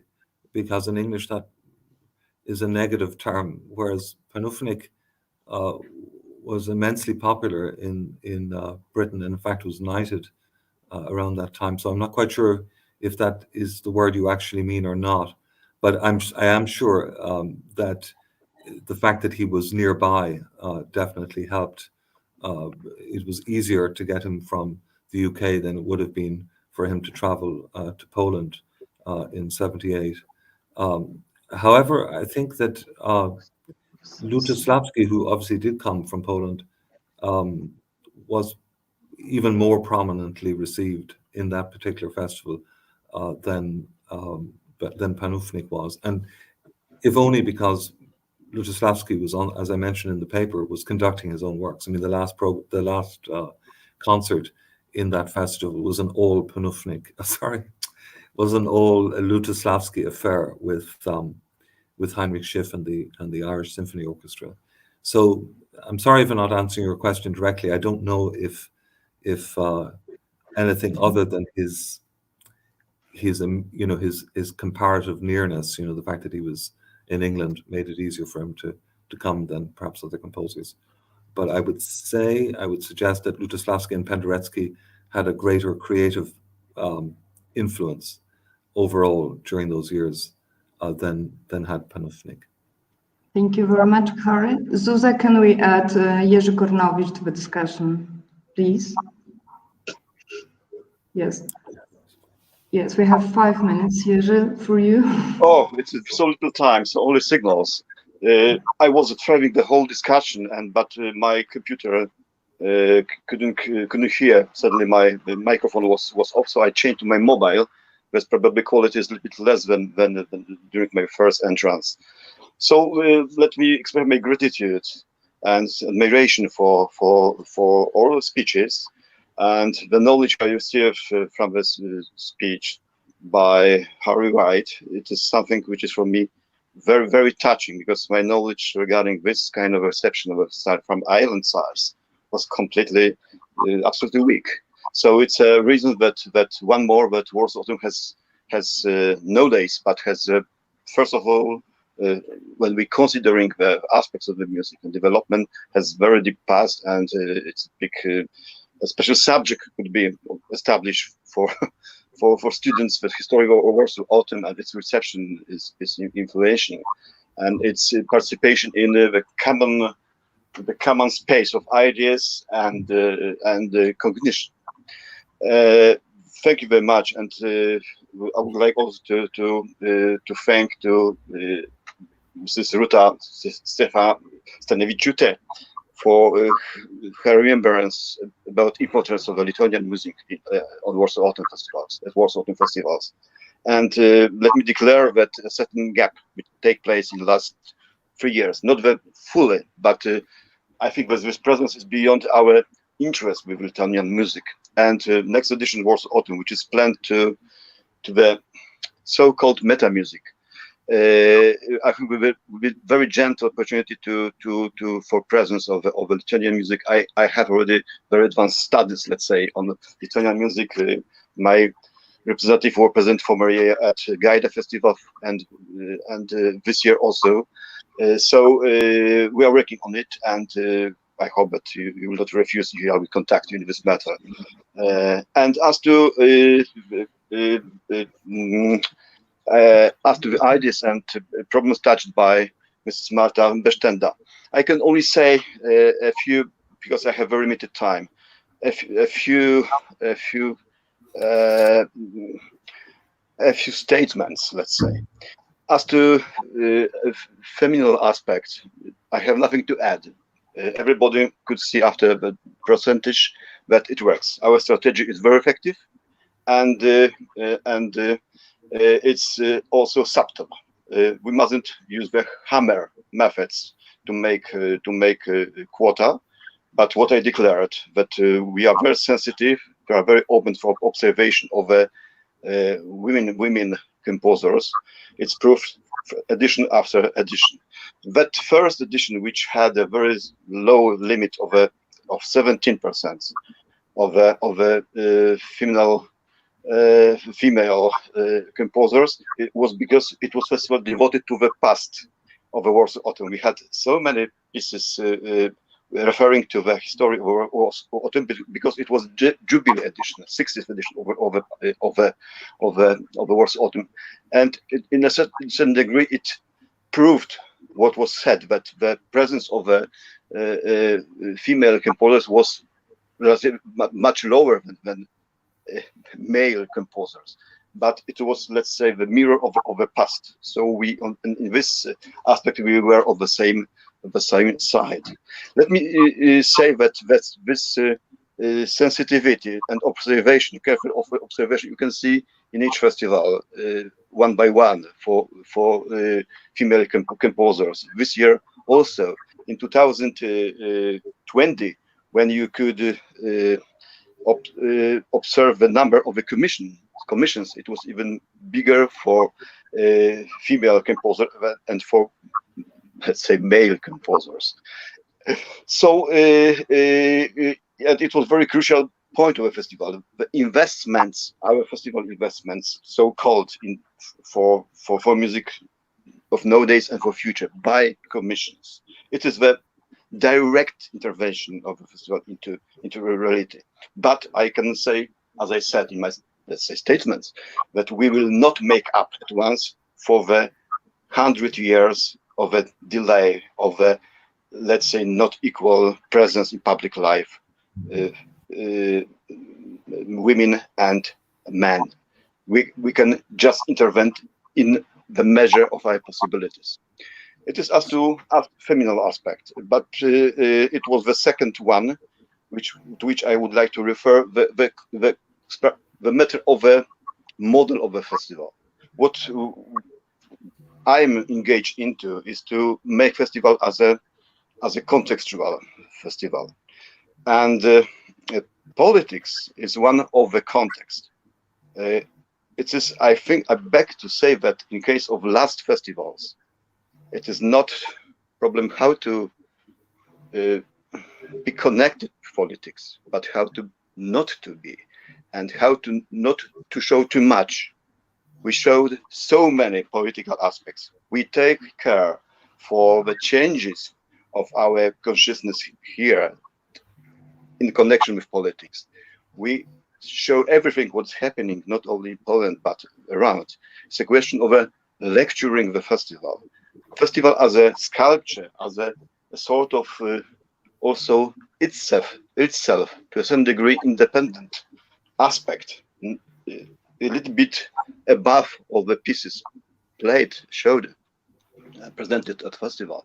It is quite controversial a matter for music festival, but this is already very well checked for in visual arts, in cinema festivals, theatrical. We are trying to make the same, just to make a certain physis, subtle but omnipresent in each concert, just to show what are our tendencies in observing the contemporary music scene of nowadays. A few examples. For example, it was, but I would like to say that all the opinions expressed by very highly appreciated by me as a musicologist, Marta Besztenda, were from the second hand. The question what Mrs. Besztenda have heard herself and reading herself, not from glissando, it is for me quite important question, because I think that opinion expressed by glissando didn't refer to a reality.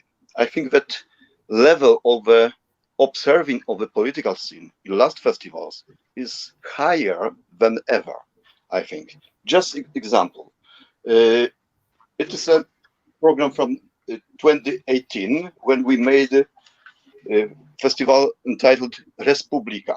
It was in the context of 100 jubilee of Polish liberation in 1018. Just only title, but let's say allusions, themes. It is let's say a few dozen. Just installation entitled fogging. How's in English? Fogging a black birds with pieces by Andriessen. I mentioned only a few. Andriessen Il Duce. Is it political or not? By Andrzej Bieżan, isn't it? The piece written soon after martial state in Poland establishing.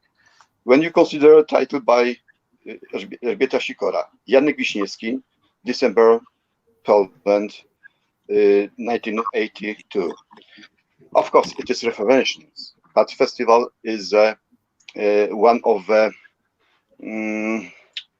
it is subtle instrument. We ended festival with a piece by Louis Andriessen, Die Stadt. And also we presented several installations, the piece by Andrzej Bieżan. I don't know whether Mr. Besztenda knows who was Andrzej Bieżan. And for example, Zagajewski's opera about Poland. Did you see this opera? And do you know what's talking about? And what's the point observation and reflections after it? Jerzy, excuse me. We have limited time, and let's give a chance for Marta to answer you, please. Thank you very much. But let me formulate my the last conclusion. So politics is one of the very important aspects. There are several examples for not only sensitivity of a festival for this matter, but participation in shaping of our consciousness and our responsibility. I think that it's just on the contrary. Musicologists and critics are not able to read the festival with its full message. It is included. It's just to read and hear the last festivals, and I would like to especially encourage you to read the program of current festival. Thank you very much. Thank you very much, Director Kornowicz. I know we don't have time. I just wanted to make sure to explain that I hope I wasn't misunderstood. The goal of my paper was not to attack the festival or definitely not attack the director personally. And I really thank you for your responses to the questions that I raised. I am aware that especially the 2018 festival was definitely really engaging with the topic of politics. And I also do really recognize that so many more women composers have been in the festival program for the past few years. What I was trying to do with this paper is to think about different types of perspectives that different groups have at the festival. And I did not have an intention of attacking the festival or attacking the program committee. I was trying to compare different ideas and also how the past of the festival influences how we talk about the festival and about the politics. So I just wanted to make that clear. Hopefully we can also maybe discuss that at another capacity, another opportunity to meet. But thank you for your feedback. And again, I did not intend to attack the festival with my paper. Okay, if you, one more word of the other. Hello? May I say something? Yes. Yeah. Thank you very much. I think that we with pleasure, I will continue our talk. So let me say that I didn't defend myself. I wanted to explain our line, which is absolutely clear and absolutely readable and absolutely sensitive and responsible, in my opinion. So let me say what we have said lately, that it was about a certain opinion, a certain music magazine, but it wasn't strictly about Warsaw Autumn. The richness of perspective, it's a positive point of the conference. So thank you both for presenting us your voices. But I would like to ask Ruta, because she decided. Yes, if I may, I would like also to thank both speakers, Professor Gary White and Monica Beszterda. And also I would like to share some short comment. First of all, I would like to thank Professor White, who just opened up me the situation about some kind of synchronization between Irish and Lithuanian music, because in the same period we also had some shift in the reception of Polish music in Lithuania, which was related to this looking after the alternative to German and Western avant-garde. So I guess it's really interesting with synchronization between the countries. In that time, we don't know so much about Irish music and Irish contemporary music scene, and just reacting to the negotiations in Poland, which I was also from distance sometimes following. I was very happy glad to listen to promise of composer and head director of festival Jerzy Kornowicz to include more Lithuanian music, because Lithuanian music scene, in contrast to Poland, is absolutely dominated by female composers, including the winner of gold, line at Venice Festival. So I think it also would be a good occasion to compare our situations but I wonder, of course, I would like also probably to share my opinion. It seems to me, comparing with Lithuanian post-Soviet and even post-national, how to say, transformation of new music festivals, I think it's also intergenerational negotiations are very important, and sometimes wars about musical taste. So I think we have really also very good one topic for future conferences and future discussions about this post communist transformation of festivals in Eastern and Central Eastern Europe. Exactly. So, okay, please. Just a remind that last presence is at Warsaw Autumn Lithuanian music. It was there pieces written by ladies, Lapayete and Narbutaite. And but this year, I would like to invite you for the final concert of the Warsaw Autumn, where we will not have, fortunately, Lithuanian music, but we will have Lithuanian conductor, fantastic Robertas Servenikas. Thank you, Jerzy. So, unfortunately, we must end our session. It was very important, very deep, full of many new information, full of reflections. So, thank all three eminent speakers. Thank the director of the festival that you will join us. And so we will meet 1:30. Now we have a short lunch break. Thank you very much and see you. Thank you. See you.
afternoon, ladies and gentlemen. It's my pleasure to welcome you at the last session of our conference, the conference Warsaw Autumn Festival, its role and significance for the musical life of the countries on both sides of the Iron Curtain and after its fall. Welcome. And now we have two papers, three speakers, and the first speaker will be Blake Parham. Blake is now based in Warsaw, but he comes from Australia. Hello, Blake. It's very nice to see you. Hi. And Blake completed his PhD entitled The Invisible Man, Roman Palester, at the Sydney Conservatorium of Music. And earlier, he also completed a Master of Philosophy degree researching Polish emigre composer Andrzej Panównik at the University of Adelaide. Blake is also a singer, a tenor, so he's also practicing musician. So he combines both music research and music practice, which is quite impressive, I think. Blake, I'm really glad to see you here. Of course, both Panównik and Palester are quite close to my heart, as you know. So I will be very pleased to hear your presentation. And the title of Blake's presentation is A Forgotten Past, the role of the Warsaw Autumn Festival in the reintroduction of Polish emigre composers during the Cold War. Thank you very much. I'm just going to share my screen very quickly.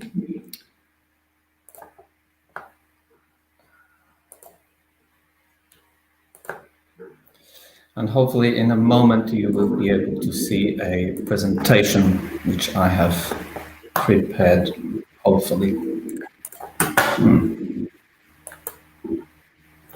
There we go. Yes, good morning.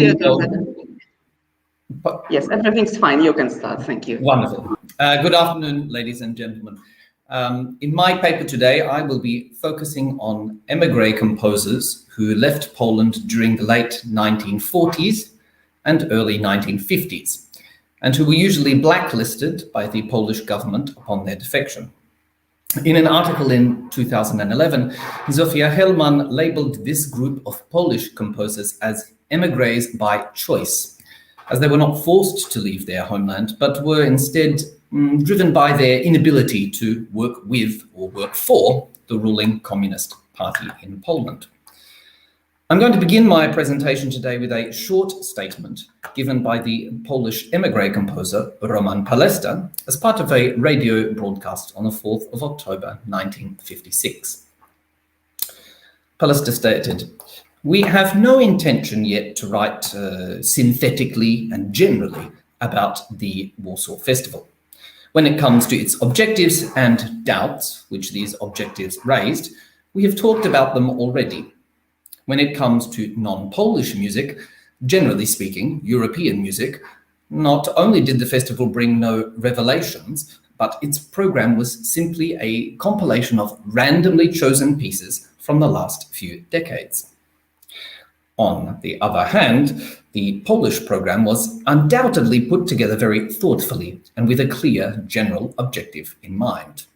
End quote. This statement highlights the complicated relationship that many Polish émigré artists had with the Warsaw Autumn Festival. On the one hand, it presented a distinct opportunity for émigré composers to develop and enhance their career, perhaps even allow them to reintroduce themselves to their lost homeland. However, the festival often remained out of reach due to government restrictions. Moreover, several émigrés, most notably Palester, had considerable reservations about the influence the communist government might be able to exert over the festival, especially as they were the money behind the event at the time. Yet, the festival came to represent a sort of protest against the communist regime, an opportunity to oppose socialism through the open exchange of new musical trends. Indeed, the events of the 1956 Cultural Thaw in Poland and the inaugural Warsaw Festival dramatically affected Polish musical life. The festival's connection with the emergence of the so-called Polish school or Polish sonorists is well documented. However, how these events affected the careers and music of Polish émigré composers has received less attention. My presentation today seeks to take a small step in addressing this gap by examining how the Warsaw Autumn Festival affected émigré composers. The primary aim of this exploration is to assess how successful the festival might have been in reintroducing the works of Polish émigré composers to the public during the Cold War. The relaxation of restrictions, which followed the 1956 cultural thaw in Poland, did result in a select number of works by Polish émigré composers appearing in Polish concert halls once again. This window of opportunity was, however, very brief, and artistic restrictions on émigré artists were tightened again at the end of 1958. Unsurprisingly, with the music of Polish émigré composers off limits once again, the festival chose to feature and highlight the perhaps more experimental and modern musical style which had emerged in Poland post-1956.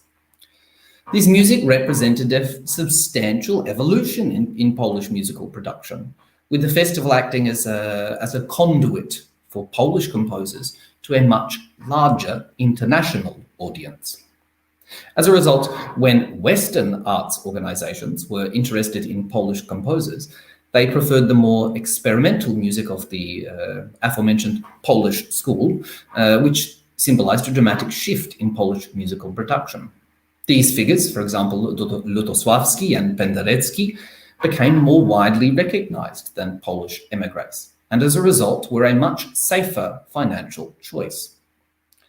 A particular example of this can be found in the programming for the Tanglewood Contemporary Music Festival in the 1960s.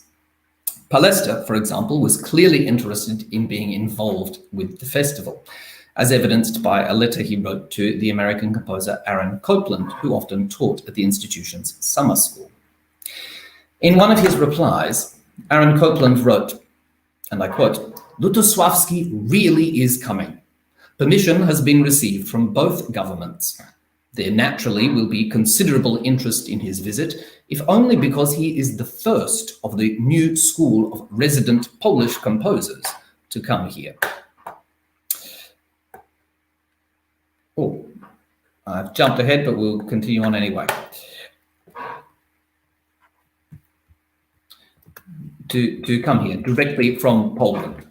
Copland's response exemplifies the level of interest and excitement which surrounded the Polish composers who had emerged as prominent musical figures after the cultural thaw.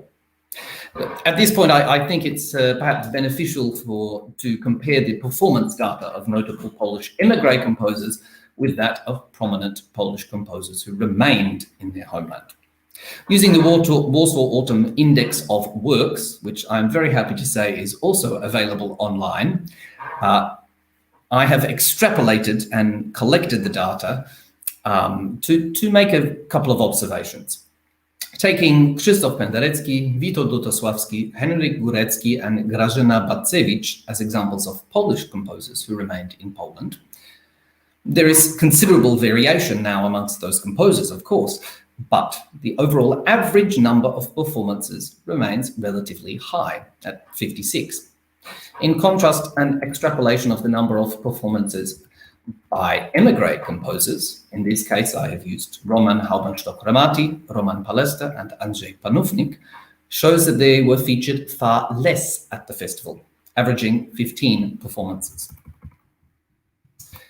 In the following graph, I've tried to summarize some of the performance data in an attempt to show have some small way of illustrating the variation amongst these composers and to show how this progressed over time. When the performances of Polish composers who remained in Poland are analyzed, there are a set of trends which emerge. Firstly, not only were their works performed more frequently, but their compositions often received repeat performances, featuring in multiple festivals. Górecki's First String Quartet, Lutosławski's Concerto for Orchestra, and Batcevich's Concerto for String Orchestra were all performed in 4 different Warsaw Autumn Festivals.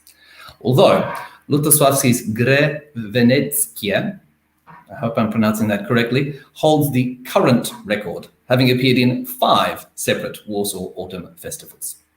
In addition, the prestige and popularity of these composers was often enhanced, with Lutosławski and Penderecki, for example, frequently conducting their compositions at the festival's concerts. Of course, it was not unusual for these 2 men to conduct their works. They were quite accomplished conductors. But their physical appearance at the festival and the subsequent radio and TV broadcasts certainly aided in the development of their reputation. Finally, the festival frequently featured major, large-scale works by these prominent Polish composers. All 4 of Lutosławski's symphonies were performed, on multiple occasions in different festivals.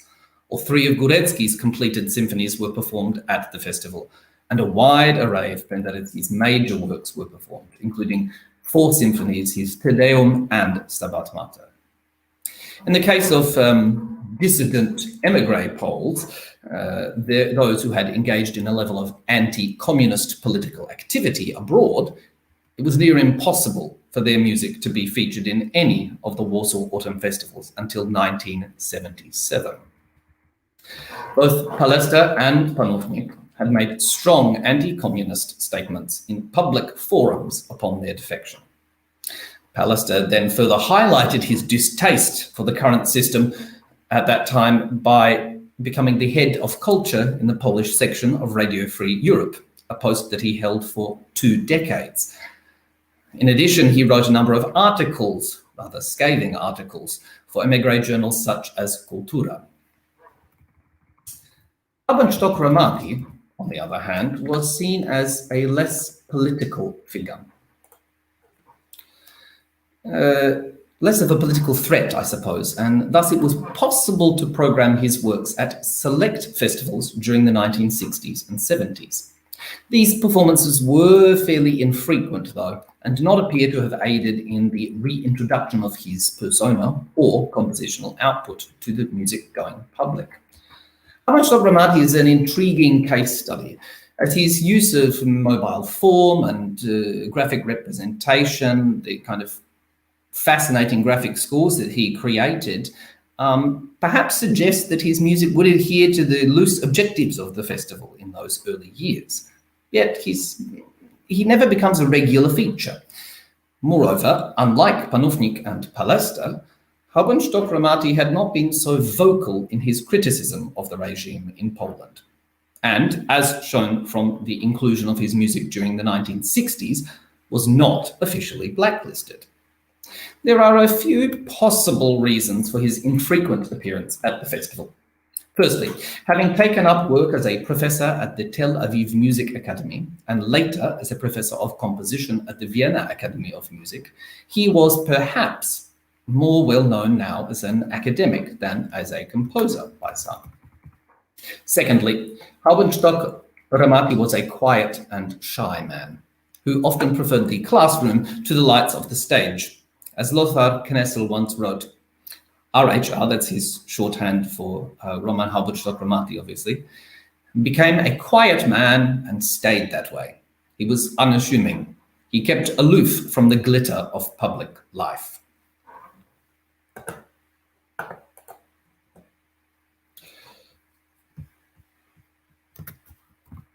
There was clearly an attempt to reintroduce Haubenstock Ramati's music to Polish audiences in 1994, when 4 of his works were included in the festival.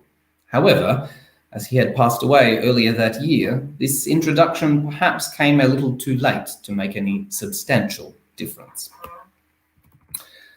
Roman Palesta was fortunate enough to be one of the composers who had his music played again in Poland between 1956 and 1958. In 1958, Jan Krenz recorded Palesta's Variations for Chamber Orchestra, and the Bydgoszcz Philharmonic Orchestra performed his 3rd symphony. Following these performances, Palesta's Symphony No. 4 was performed at the second Warsaw Autumn Festival in 1958. The performance of his third and fourth symphonies were particularly important, as these works gave the Polish public a clearer picture of Paléste's use of dodecaphonic techniques. Paléste's inclusion in the 1958 festival was sadly the final performance of his music until 1977, a brief window of reconnection snatched away from Paléste once again. As Rapoport, my apologies, I'm having problems with my computer. As Rapoport Gelfand noted, not only did the Poles become acquainted with the music of different countries at the Warsaw Autumn, but foreign musicians discovered for themselves the art of Poland. Due to his blacklisting, Paléste remained absent from the festival, and his public persona suffered as a result. Instead, Paléste reviewed the festival's program on Radio Free Europe, which reinforced to many Poles that he was now a broadcaster and not a composer. It was the performance of Paléste's viola concerto at the festival in 1979, which Zofia Hellman asserts finally brought him to the attention of musical circles in Poland. The performance by the Warsaw Philharmonic was well received and the subject of two articles in Ruch Muzyczny. This positive reception, however, did not result in a great avalanche of performance opportunities. Even with the official ban lifted, there were still some controls placed on the performance and use of Paléste's music in Poland. Cindy Bylander asserts that while Paléste's music was allowed to feature at the Warsaw Autumn Festival after 1977, it was not, however, to be included in the festival's most prominent concerts, which opened and closed the event. Moreover, there were still certain challenges associated with performing the works of an émigré, as Bogdan Wojdyczko and the Teatr Wielki in Łódź found. Wojdyczko noted in a letter to Paléste that he was very keen to perform Paléste's ballet, Song to the Earth. Unfortunately, there were significant difficulties in organizing the rights to the composition, even though Paléste himself was happy for the theatre to perform the work. Additionally, there were difficulties with the transfer of the appropriate funds to Paléste, as the Polish Ministry for Culture and Art refused to pay him in foreign currency. These barriers to performing Paléste's works were only fully removed with the fall of the Polska Rzeczpospolita Ludowa in 1989. By this time, Paléste's health was in decline, and his musical oeuvre was perhaps no longer innovative or modern enough for festival audiences. Panownik was probably the most successful of the émigré composers, his music appearing 27 times in the festival. This is all the more impressive when one realizes that due to Panownik's blacklisting in Poland, none of his music was performed for the first 2 decades of the festival's existence. It was only in 1977, with the performance of his Universal Prayer, that Panownik was reintroduced to Polish audiences. Universal Prayer was a significant work in his compositional output and was his first major work to use geometric shapes and symmetrical structures to form a skeleton for his composition. Leopold Stokowski described this work as, and I quote, "In my opinion, it is a new departure in composition, just as The Rite of Spring of Stravinsky was a new departure. I am hoping that all faiths will realize the greatness of the poem and of the music, and that it will become often performed like the Ninth Symphony of Beethoven." End quote. From a reception point of view, the performance was of some success for Panownik. He received several requests to return to Poland for performances of his works and to conduct various orchestras.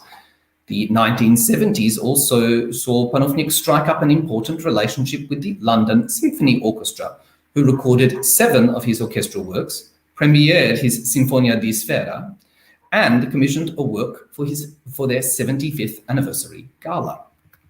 This increased fame in the West is likely to have encouraged concert organizers in Poland to program his compositions once more.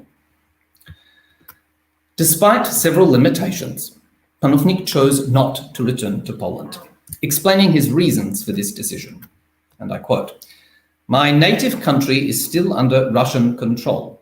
The people suffer under ruthlessly imposed Marxist ideology, and I would never return unless some drastic political changes took place, and the Polish people could gain their independence and freedom." End quote. One might suppose that his refusal to return to Poland would have harmed his reception and caused concert organizers to look elsewhere for music. Yet this does not seem to be the case. Works by Panofnik were performed in almost every Warsaw Autumn Festival during the 1980s. At the same time, the offers became more frequent, but still he refused to visit. He remained true to his word. Even when he was invited to conduct the opening concert of the 30th Warsaw Autumn Festival, which was to include his own compositions. It was in the same year that the General Assembly of the Polish Composers Union reinstated Panofnik as a member, conferring him with honorary membership, but Panofnik continued to refuse invitations. Panofnik's reintroduction into Polish musical life culminated in 1990, when he finally did return to Poland to conduct several of his own works and open the Warsaw Autumn Festival with a performance of his 10th Symphony. The 1990 Warsaw Autumn Festival featured 11 of Panofnik's works. His arrival in Poland was televised, and several of the performances recorded and broadcast on Polish radio. His visit was a truly joyous occasion. He was greeted at the airport by a Polish brass band playing the one and only piece he had ever written for a brass band. But most importantly, his music was well received. And there was much discussion about future plans for Panofnik to visit Poland, to perform new works he was planning to write, and to conduct concerts with the Warsaw Philharmonic Orchestra and the Chopin Music Academy Orchestra. In Panofnik's case, the Warsaw Autumn Festival really had helped to reintroduce him to the Polish people once again. Alas, the Indian summer of his career was short-lived, as Panofnik passed away in October 1991. With his passing, interest in Panofnik's music faded quickly. His music featured only 5 more times in the festival over the next 30 years. But, bringing my thoughts to a conclusion. The inclusion of émigrés in the Warsaw Autumn Festival was heavily connected to the political environment. Between 1958 and 1977, it was impossible for the festival to program the works of dissidents like Panasta and Panofnik. Slowly, after 1977, émigrés were reintroduced to the Polish public and featured in the festival for some. But for some, this reintegration was too late. Of course, Polish musical trends had moved on by this time, and some of the émigrés' music appeared to be old-fashioned by comparison. Some émigrés were of a more advanced age or chose not to return to Poland until the fall of communism, thus making it difficult for the festival to feature new works by these artists. Others created a new persona for themselves, taking jobs as professors, broadcasters, thus altering the perception of them in the eyes of some concert organizers. Ultimately, the festival did indeed aid in the reintroduction of émigré composers, albeit to different extents for each individual. In the end, due largely to the constraints placed upon them by the regime in Poland, by the time the festival was able and driven to feature émigrés' music, it may simply have been too late to change their fortunes. Thank you.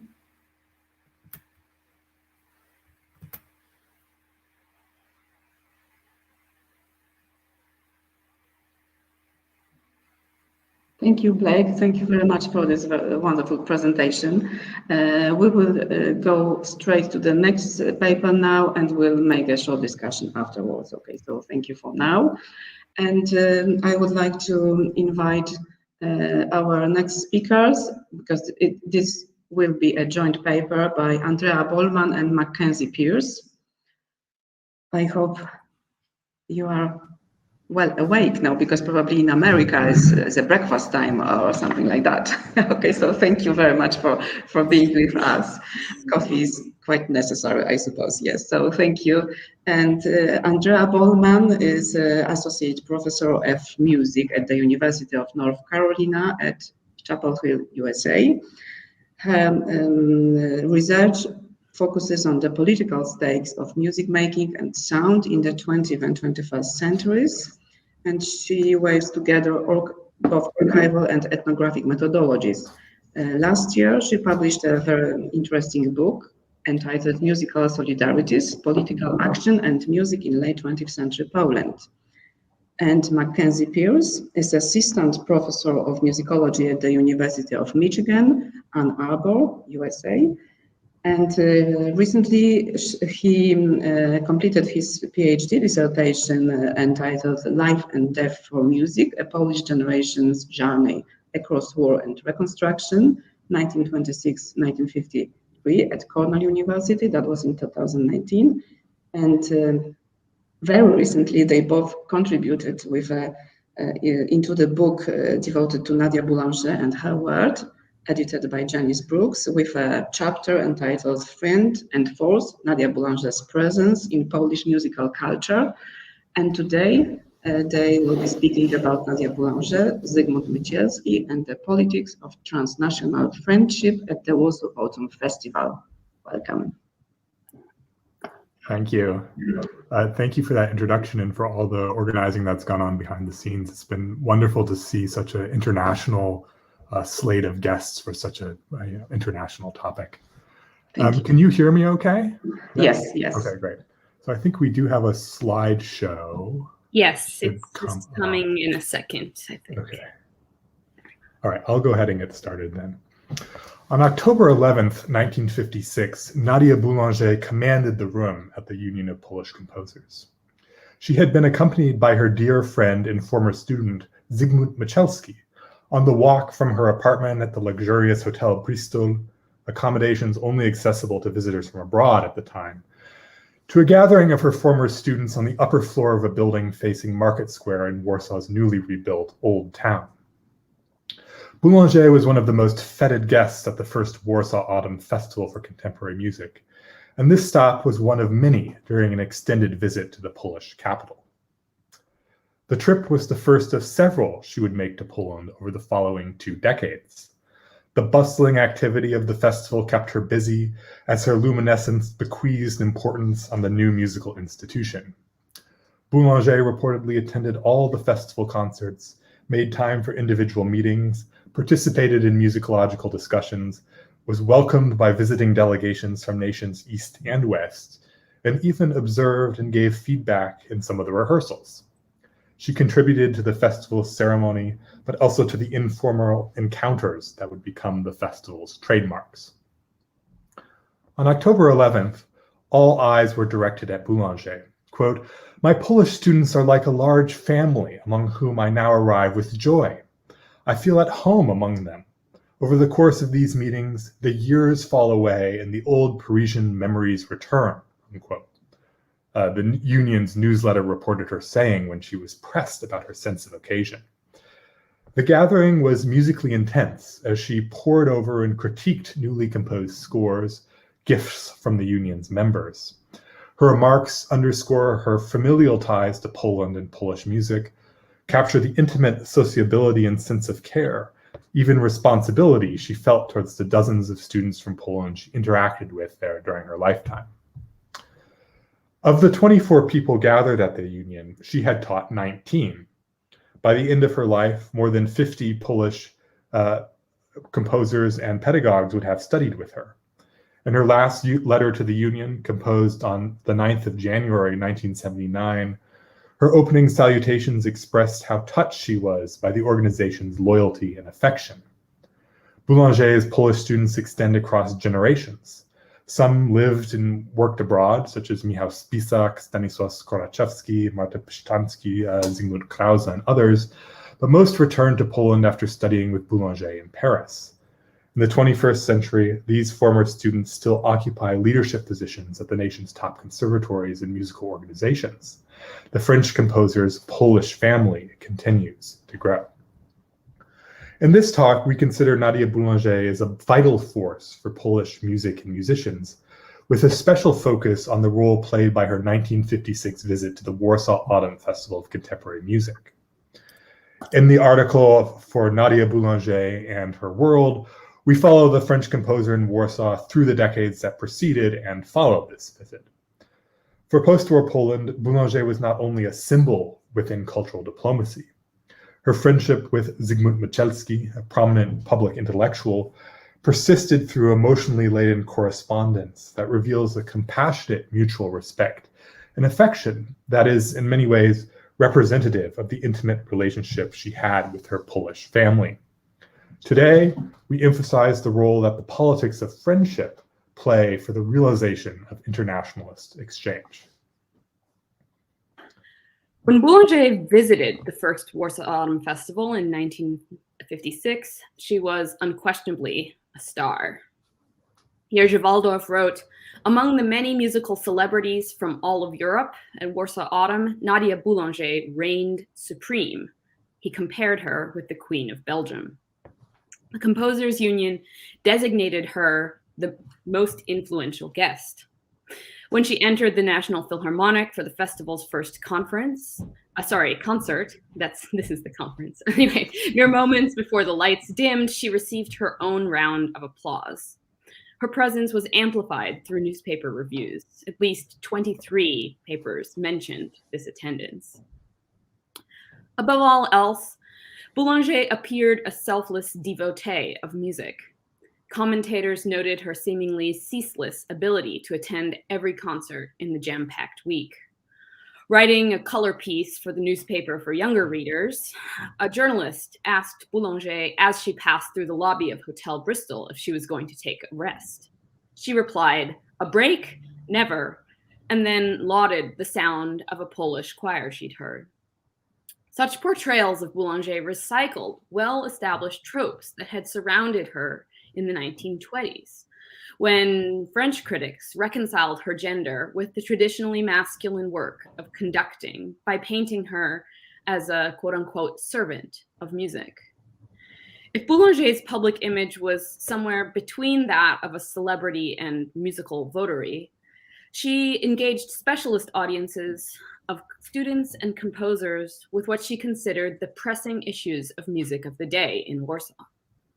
In a talk she gave to one such group at the Chopin Institute that year, she argued that the exhaustion of tonality had brought contemporary music to a decisive and dangerous crossroads. Boulanger claimed that patience was needed, that composers and listeners would need to go through several aesthetic systems, including dodecaphony, before finding a system that would be capable of equaling the accomplishments of tonality.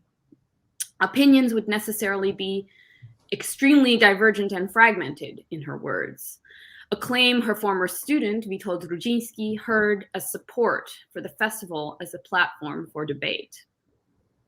While positioning herself as a forward-looking advocate for new aesthetics, however, Boulanger remains skeptical of dodecaphony itself. Romuald Twardowski, writing after her death in 1979, would credit her post-war pedagogy with helping him, quote, listen internally and avoid pressure to follow trends and pressures from sounds beyond his own musical creation. If Boulanger weighed in on particular works or festival performances, she did so privately. Even as the 1956 Polish premiere of Stravinsky's jazz-inflected Ebony Concerto generated some of the most enthusiastic reviews from the festival, the connection between Boulanger and Stravinsky, Russian émigré, whom one organ of the Communist Party praised as the father of modernism, went unmentioned. But after the festival, Boulanger would pay particular attention to Polish music, calling attention to those works that contain, quote, imagination, sonic sensitivity, vitality, and rhythmic energy, and ultimately on originality of the melodic line and harmonic inventiveness, unquote. All of these values, although they're somewhat vague, reveal how Boulanger discerned a fundamental concern for melody and harmony in the new Polish music. Thus, her written responses to the festival, while seeking support for her own positions within music from Poland and Polish audiences, also wade into ongoing Polish debates about the direction of the avant-garde. Zygmunt Michalski is certainly not among Boulanger's most famous students, although he claimed, perhaps somewhat exaggeratedly, to have studied with her for nearly a decade, from 1926 to 1936. But Michalski played an outsized role in mediating her relations with Poland. It is the key figure for our story. As the Second World War began, he, like many of her Polish students dispersed across Europe and the US, saw Boulanger as a lifeline to the musical and diplomatic world at large. Michalski made her into an audience and witness to his trauma. His letters to her, preserved today in the National Library of France, read like a journal of his wartime experiences. After Michalski saw action and was captured during the Battle of France, Boulanger became a source of escape and ethical support while he performed forced labor in Germany. He wrote to her, quote, "All the days, during the long hours of work, during the nighttime hours, I talk with you. Your conscience is a guide, your heart a force."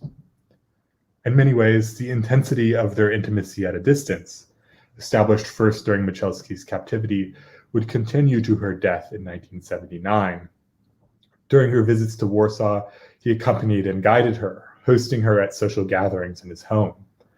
After her visits, he published her impressions of Warsaw and the Warsaw Autumn Festival in the Przegląd Kulturalny, which we have translated and republished in Nadia Boulanger and Her World.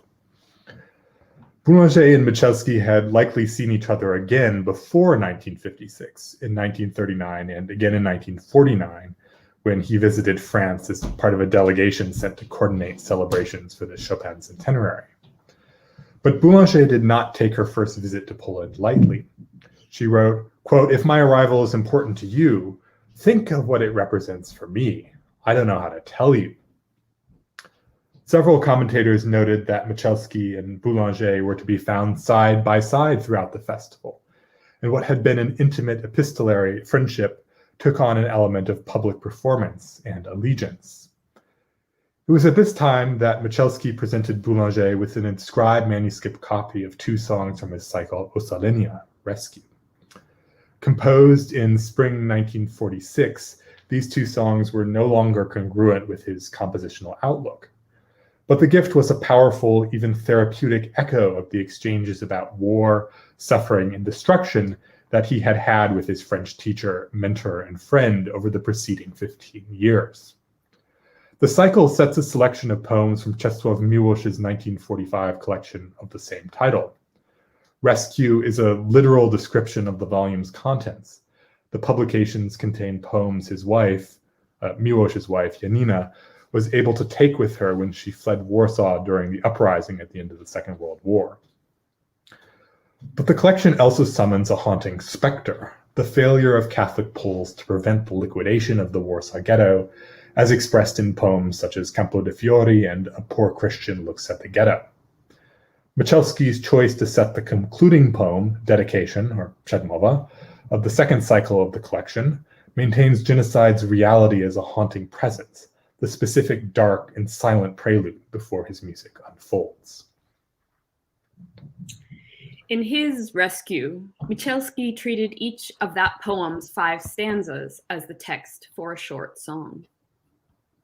He pared down the musical composition for Boulanger when he gifted it to her, choosing the first and third verses as his gift, thereby creating a thematically coherent selection that moves from the evocation of a lost acquaintance in the first stanza to the grave of a lost one in the third. With his paring down of the Miłosz original, Michalski avoided the verses that grapple with complex responses to death, focusing instead on a more universal portrait of loss that dwells upon the closeness between the narrator and the dead, as well as mourning's expressive difficulty. We're going to play a performance now by Lucy Fitzgibbon and Ryan McAvoy McCullough. The entire cycle of this recording is on YouTube. And the platform is telling me that I can't load the video we were going to play. I think I have to do that first. Okay. Yeah. Let me try that.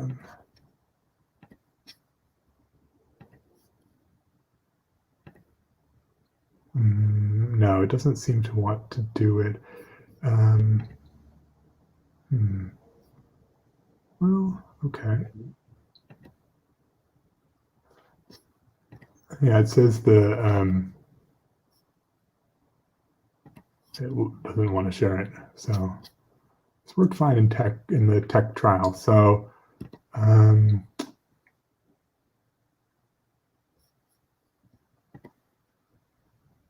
maybe I could, can I share my screen and play it that way? Yeah.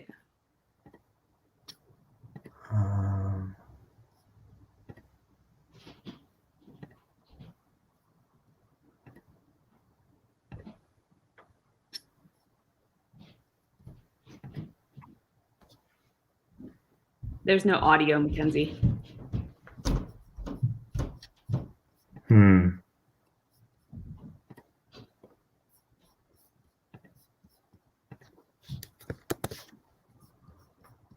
Let's try that again.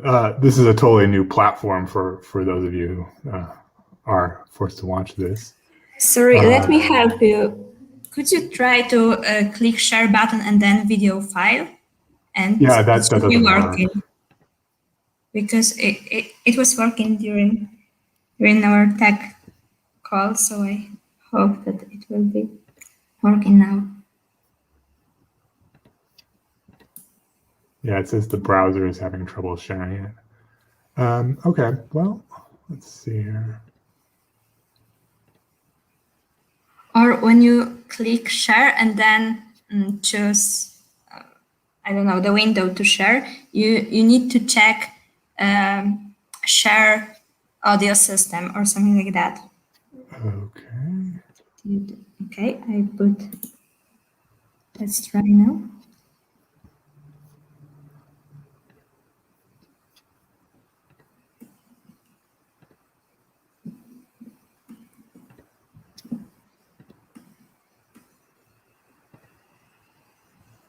Yeah, it doesn't give me an option to share sound. All right. And is it possible to share it? Okay. Are you hearing anything? No. All right. No. Well, I think that's just not going to happen then, which is too bad. But yeah. Anyways, it's on YouTube, so you can search for Zygmunt Michalski Osaleni and listen to it on your own. Let's do this. So if you had heard that, you would have heard kind of a harsh musical language. But perhaps because of that, these settings remained private utterances, and the songs were never published during Michalski's lifetime. For the Polish composer, they remained intimately linked with Boulanger. He revisited them, Ocalenia, after her death as part of the mourning process, as he listened to choral music by Gesualdo and recalled Boulanger's lectures on the madrigals. In fact, these songs' existence was only brought to attention when the manuscript he had dedicated to Boulanger was found in her papers after her passing. Michalski's view of Poland's recent wartime past and the obligations it spelled for the future were echoed in Boulanger's reactions to the 1956 festival. Boulanger emphasized the collective effort needed to carry out the event and linked this energy to the war and Poles' recovery from it. And here's the text that you can see on the screen. And finally, Warsaw. I finally saw, next to her terrific destruction and ruins which shake with their ghastliness, the reborn and rebuilt new and old towns. They are happy and colorful. They speak to your past and of a present being built through great effort, so that you may have a beautiful future. Thanks to my friends, I could also perceive that which has vanished from Poland, as well as that which was systematically annihilated through the terrible historical events that struck your land. But I observe that your nation is full of life, that it finds inspiration in its past, that your grace depends on your values. Here, heroism has become an everyday matter. To be sure, Boulanger's rhetoric played into the founding ideologies of the Warsaw Autumn. Lisa Jakielski has shown that it was none other than Michalski who took the lead on this matter behind the closed doors of the Union. He worried that Poland would become a quote-unquote backwater. In Boulanger's comments, however, she exudes empathy towards her Polish family and their experiences, rather than focusing on the vitality of their institutions. She understands survivors as the resilient bearers of cultural heritage, that past and present are visible through human effort. Indeed, she had considerable interest in seeking out the present remains of the past while attending the festival, searching out key monuments of Polish early modern history in Krakow. Throughout Boulanger's published letter of gratitude, she holds herself to her students through pledges to act as well as displays of intimacy. She presents herself as a leader for and cultural force within the post-war Polish milieu. Her private thanks to Michalski ran even deeper, describing how he, quote, left me with something so profound that I do not know how to describe it. We so often forget what matters. Boulanger's presence at the first Warsaw Autumn Festival adorned the new institution with prestige. Her feedback and enthusiasm underscored that the visit was no mere performance. The Polish Composers Union symbolically marked this special relationship by distinguishing her with an honorary membership in 1957, a year later, to be celebrated during her next visit to Warsaw as a juror for the International Chopin competition that September. In the decades that followed, Boulanger's visits to Poland deepened not just her friendships, her sense of Polish family, but her institutional relationships and responsibilities. At the helm of the Union, her former students sought out choirs she might conduct, conservatories she might visit, and reminded bureaucrats that the guest of honor would only travel by train. By the height of the Cold War, not only had her Polish family grown by dozens, but she had become metonym for a broader set of values, standing in for composers' desire for international prestige, their search for foreign cultural capital, and their hope that avant-garde music could be both cutting-edge and relevant. Boulanger's public persona on display at the Warsaw Autumn, bolstered by a dense network of private friendships, became a symbol for selfless dedication and the aesthetic even-handedness that the organizers of Warsaw Autumn had come to see as their calling card within Europe and beyond. That is to reiterate that the celebrated transnational social networks of Warsaw Autumn were alive, perhaps even more human and complex, away from the news media, flashing cameras, and diplomatic rituals that mark the festival's public-facing internationalism.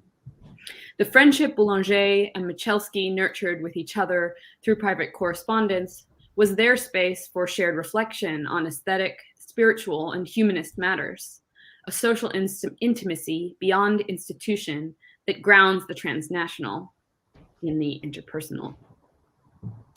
We examine Boulanger's decades-long relations to Poland in our recent chapter, as we've mentioned, in Nadia Boulanger and Her World. In this book, you'll also find a translated account of her impressions of the first Warsaw Autumn Festival. We'd be very happy to send you the PDF of that chapter if you email one of us to one of the addresses from the slide. Thank you very much. Thank you. Thank you very much indeed. I think that we are now able to share this YouTube link, and we can listen to the very short excerpt from Michalski's rescue songs. So let's try to do this.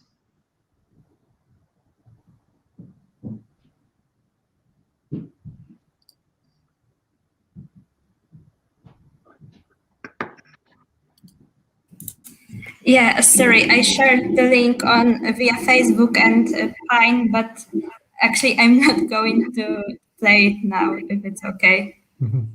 Okay, It's worth so, listening to the whole cycle. So yeah, and by the way, this performance in the United States, the performance of this piece was made especially for the conference Mackenzie was, or you both were organizing in February this year. Yeah, it was for a conference presentation. Yeah, so thank you for doing this, because it's great that these songs could be performed together with Bacevich and Kassen, as far as I remember. Okay, so thank you very much for your presentation, and if you can also invite back Blake. Hi, thank you very much. I'm very glad that you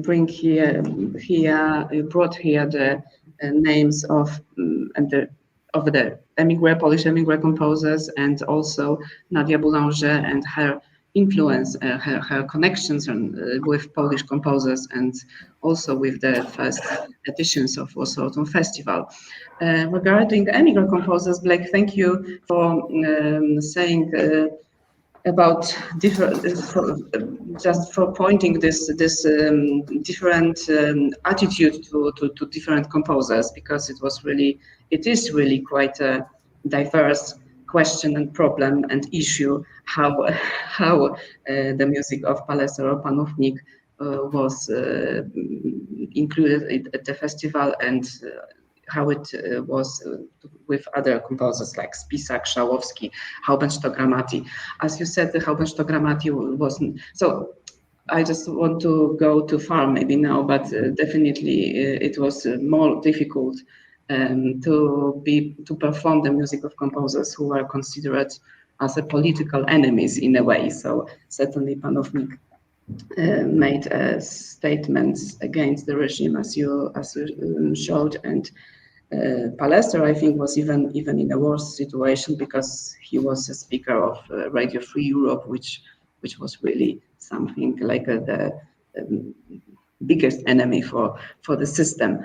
This little window in 1958, it was only because of this political relaxation and political thaw.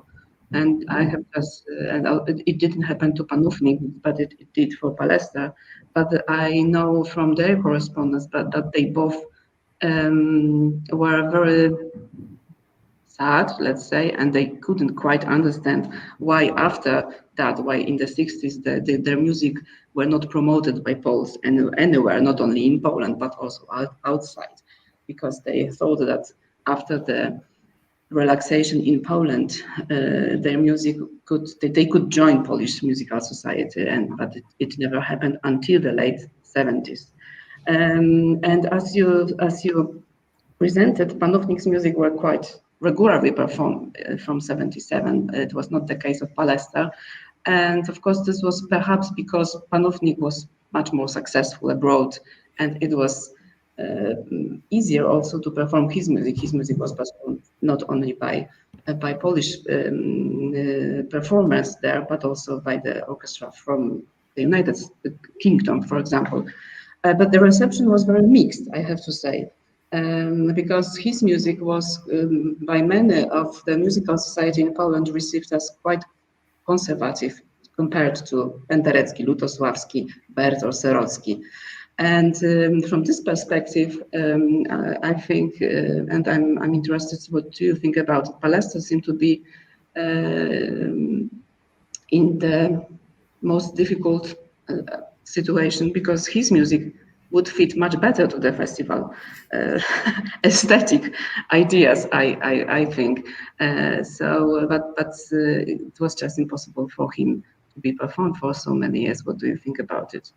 Only from the aesthetic, stylistic. I would tend to agree with pretty much everything that you've said. From an aesthetic, from a stylistic perspective, Palester's music was probably more suitable to the, as he discusses it, the kind of objectives of the festival, as he would say when he talked about it on radio. I think the amount and the regularity of his comments, both written and spoken, made it very hard for him. And the other big difference between the two, and you alluded to this a little bit, if we're going to kind of compare Palasta and Panofnik, which are probably two emigres that are reasonably close in situation, not exactly the same, obviously, is Panofnik was able to find some success in the West, much more, I think, than Palasta. Palasta had some positive relationships with a Belgian radio orchestra for a small period of time, one or two American orchestras, but most of that was also driven by my friend, someone he knew was the conductor or the chief conductor or the concert organizer at the time.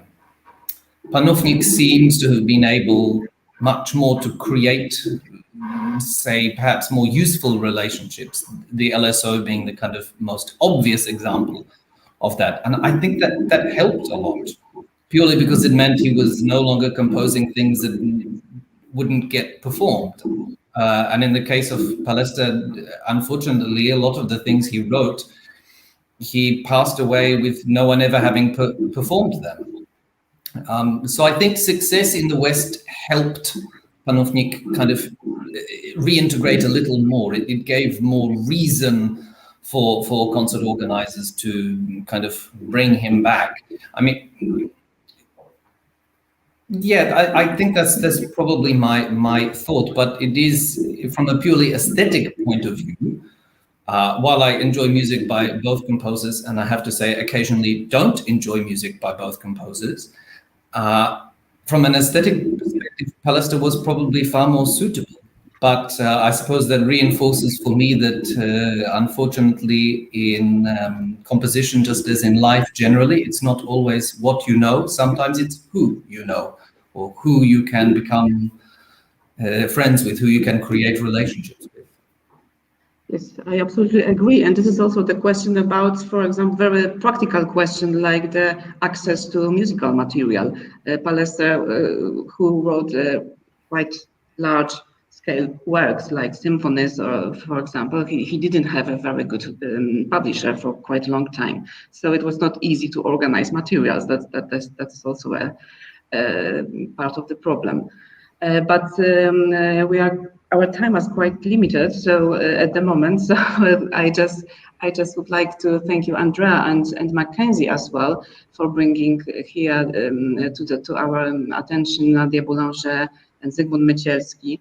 And of course, we know that Nadia Boulanger taught at least several generations of Polish composers. And I'm just wondering quickly if you have any knowledge about how Nadia reacted, for example, for the music of Kazimierz Serocki or Kotoński or Kilar, so her youngest students, let's say, which took completely different path, so far from what she really adored in the music, let's say. Did she like them, or did she say anything about it? I guess, Mackenzie, maybe you have a specific answer. I think one of the things that this project hasn't yet done, so I would gift it to the world, is actually trace her epistolary and personal relationships with people other than Zygmunt Mycielski.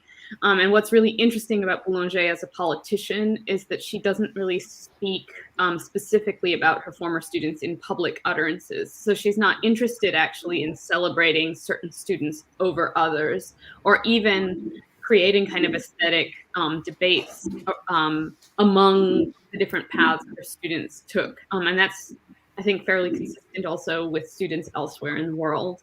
So it would have been in these, intimate correspondences, perhaps kind of taking a frame of analysis from Blake, looking at, is there anyone she really stopped communicating with, and might we be able to explain that on musical or aesthetic grounds? I don't know, Mackenzie, if you have, I think that's a really interesting question. And also to think about, Mycielski is her peer generationally, but also class peer. And so, what does she do with students who are not of her generation and not sort of peers in that way? Yeah, I think that's absolutely right. I think there's a certain sense of cultivating the different directions that the post-war Polish music could go that comes out quite a bit in her responses, rather than attempting to throw her weight behind specific aesthetic directions. And the place to look at that more would exactly be in the correspondence. Yes, thank you very much. I think that's very, it fits very well to the words of Zygmunt Mycierski, who always saying about Nadia Boulanger indicated that she was very tolerant and very open to different directions in music, and not only to neoclassicism as we sometimes want to think. So thank you very much indeed for your work and for your papers. I just want to close this session, and after really a very short break, about 1 minute or 2 minutes, we will be back for very short, rather not a closing discussion, but the summing up and closing the conference. So thank you very much indeed, and see you very soon. Thank you. Thank you. Thank you.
Hello again, we're back.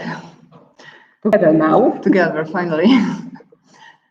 We would like to say thank you to all our participants for your very important and very thoughtful papers. We received an impressive collection reflecting on the role and significance of the Warsaw Autumn Festival during communist and post-communist period. Such detailed analysis of transnational relations in the context of the festival has not yet emerged. Thank you again. We plan to publish our conference proceedings. Before I ask Beata to say something, I would like to thank you, our program committee with Beata Bolesławska-Lewandowska, Iwona Lindstedt, Mieczysław Kominek, and Jerzy Kornowicz.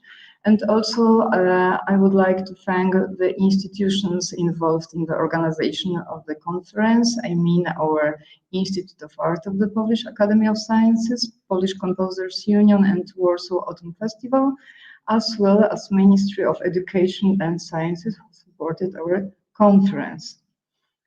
Last but not least, I would like to say thank you, Beata, because it was her idea to organize the conference on such subject, and I think it was an extraordinary idea. So thank you again. Thank you. Thank you very much indeed. It was just an idea which resulted from the conversations, meetings, and talks with colleagues from different countries, as our chief Paweł Gęsaczek indicated at the opening of the conference. Because of course I used to work for the festival, so Warsaw Autumn Festival was always very important to me. But after talking to many people from different countries, I really realized, and I think we all realized, how important and significant this festival was for musical life, for composers, for musicologists, both in the east side of the Iron Curtain and on the west side of the Iron Curtain, and in Poland as well. So that's why we decided to organize this conference, and I'm really happy we managed to do it. Though of course it would be so much better to meet in person and to talk to you in person, and definitely we all could go together to the opening concert of the festival later today. And now only few of you are in Warsaw, and we certainly will meet in the evening. But for those of you who would like to attend the concert, there will be live streaming. I will now ask to share screen and to show you the program of tonight's concert. It's maybe not extremely clear, but you can find it on the website of Warsaw Autumn. There will be the concert of Polish National Radio Symphony Orchestra in Katowice, with pieces by Ash Fuhr, Agata Zubel, Mark Applebaum, and Elżbieta Sikora. This is Warsaw Autumn Commission. As you can, if you enter this site, the festival site, you can go straight to the link and follow the live streaming from this concert. 7:30 Polish time. So I would like to cordially invite you for this event. And also before the concert, there will be the discussion and meeting with the festival directors of the festival, with Jerzy Kornowicz, the current director, and the 3 previous directors of the festival, Olgierd Pisarenko, Krzysztof Knitel, and Tadeusz Wielecki. The president of the Polish Composers Union, Mieczysław Kominek, will be speaking with them about the visions of the Warsaw Autumn. This event, unfortunately, will not be streamed live, but we want to publish this later in our conference proceedings. So, I hope you will be able to read this conversation. So thank you very much indeed to all of you again. And we also are very happy that Jerzy Kornowicz, the director of this year of the festival, the Warsaw Autumn Festival, decided to include this event in the frame of the program of the 64th International Festival of Contemporary Music, Warsaw Autumn. We really feel the part of the festival, and I'm sure that the discussions yesterday and today showed the great power and potential of Warsaw Autumn Festival, and I'm sure this is not the last conference devoted to this festival, and we will be very happy to stay in contact with all of you, and we hope for meetings in person soon. Thank you. Thank you. Thank you and goodbye.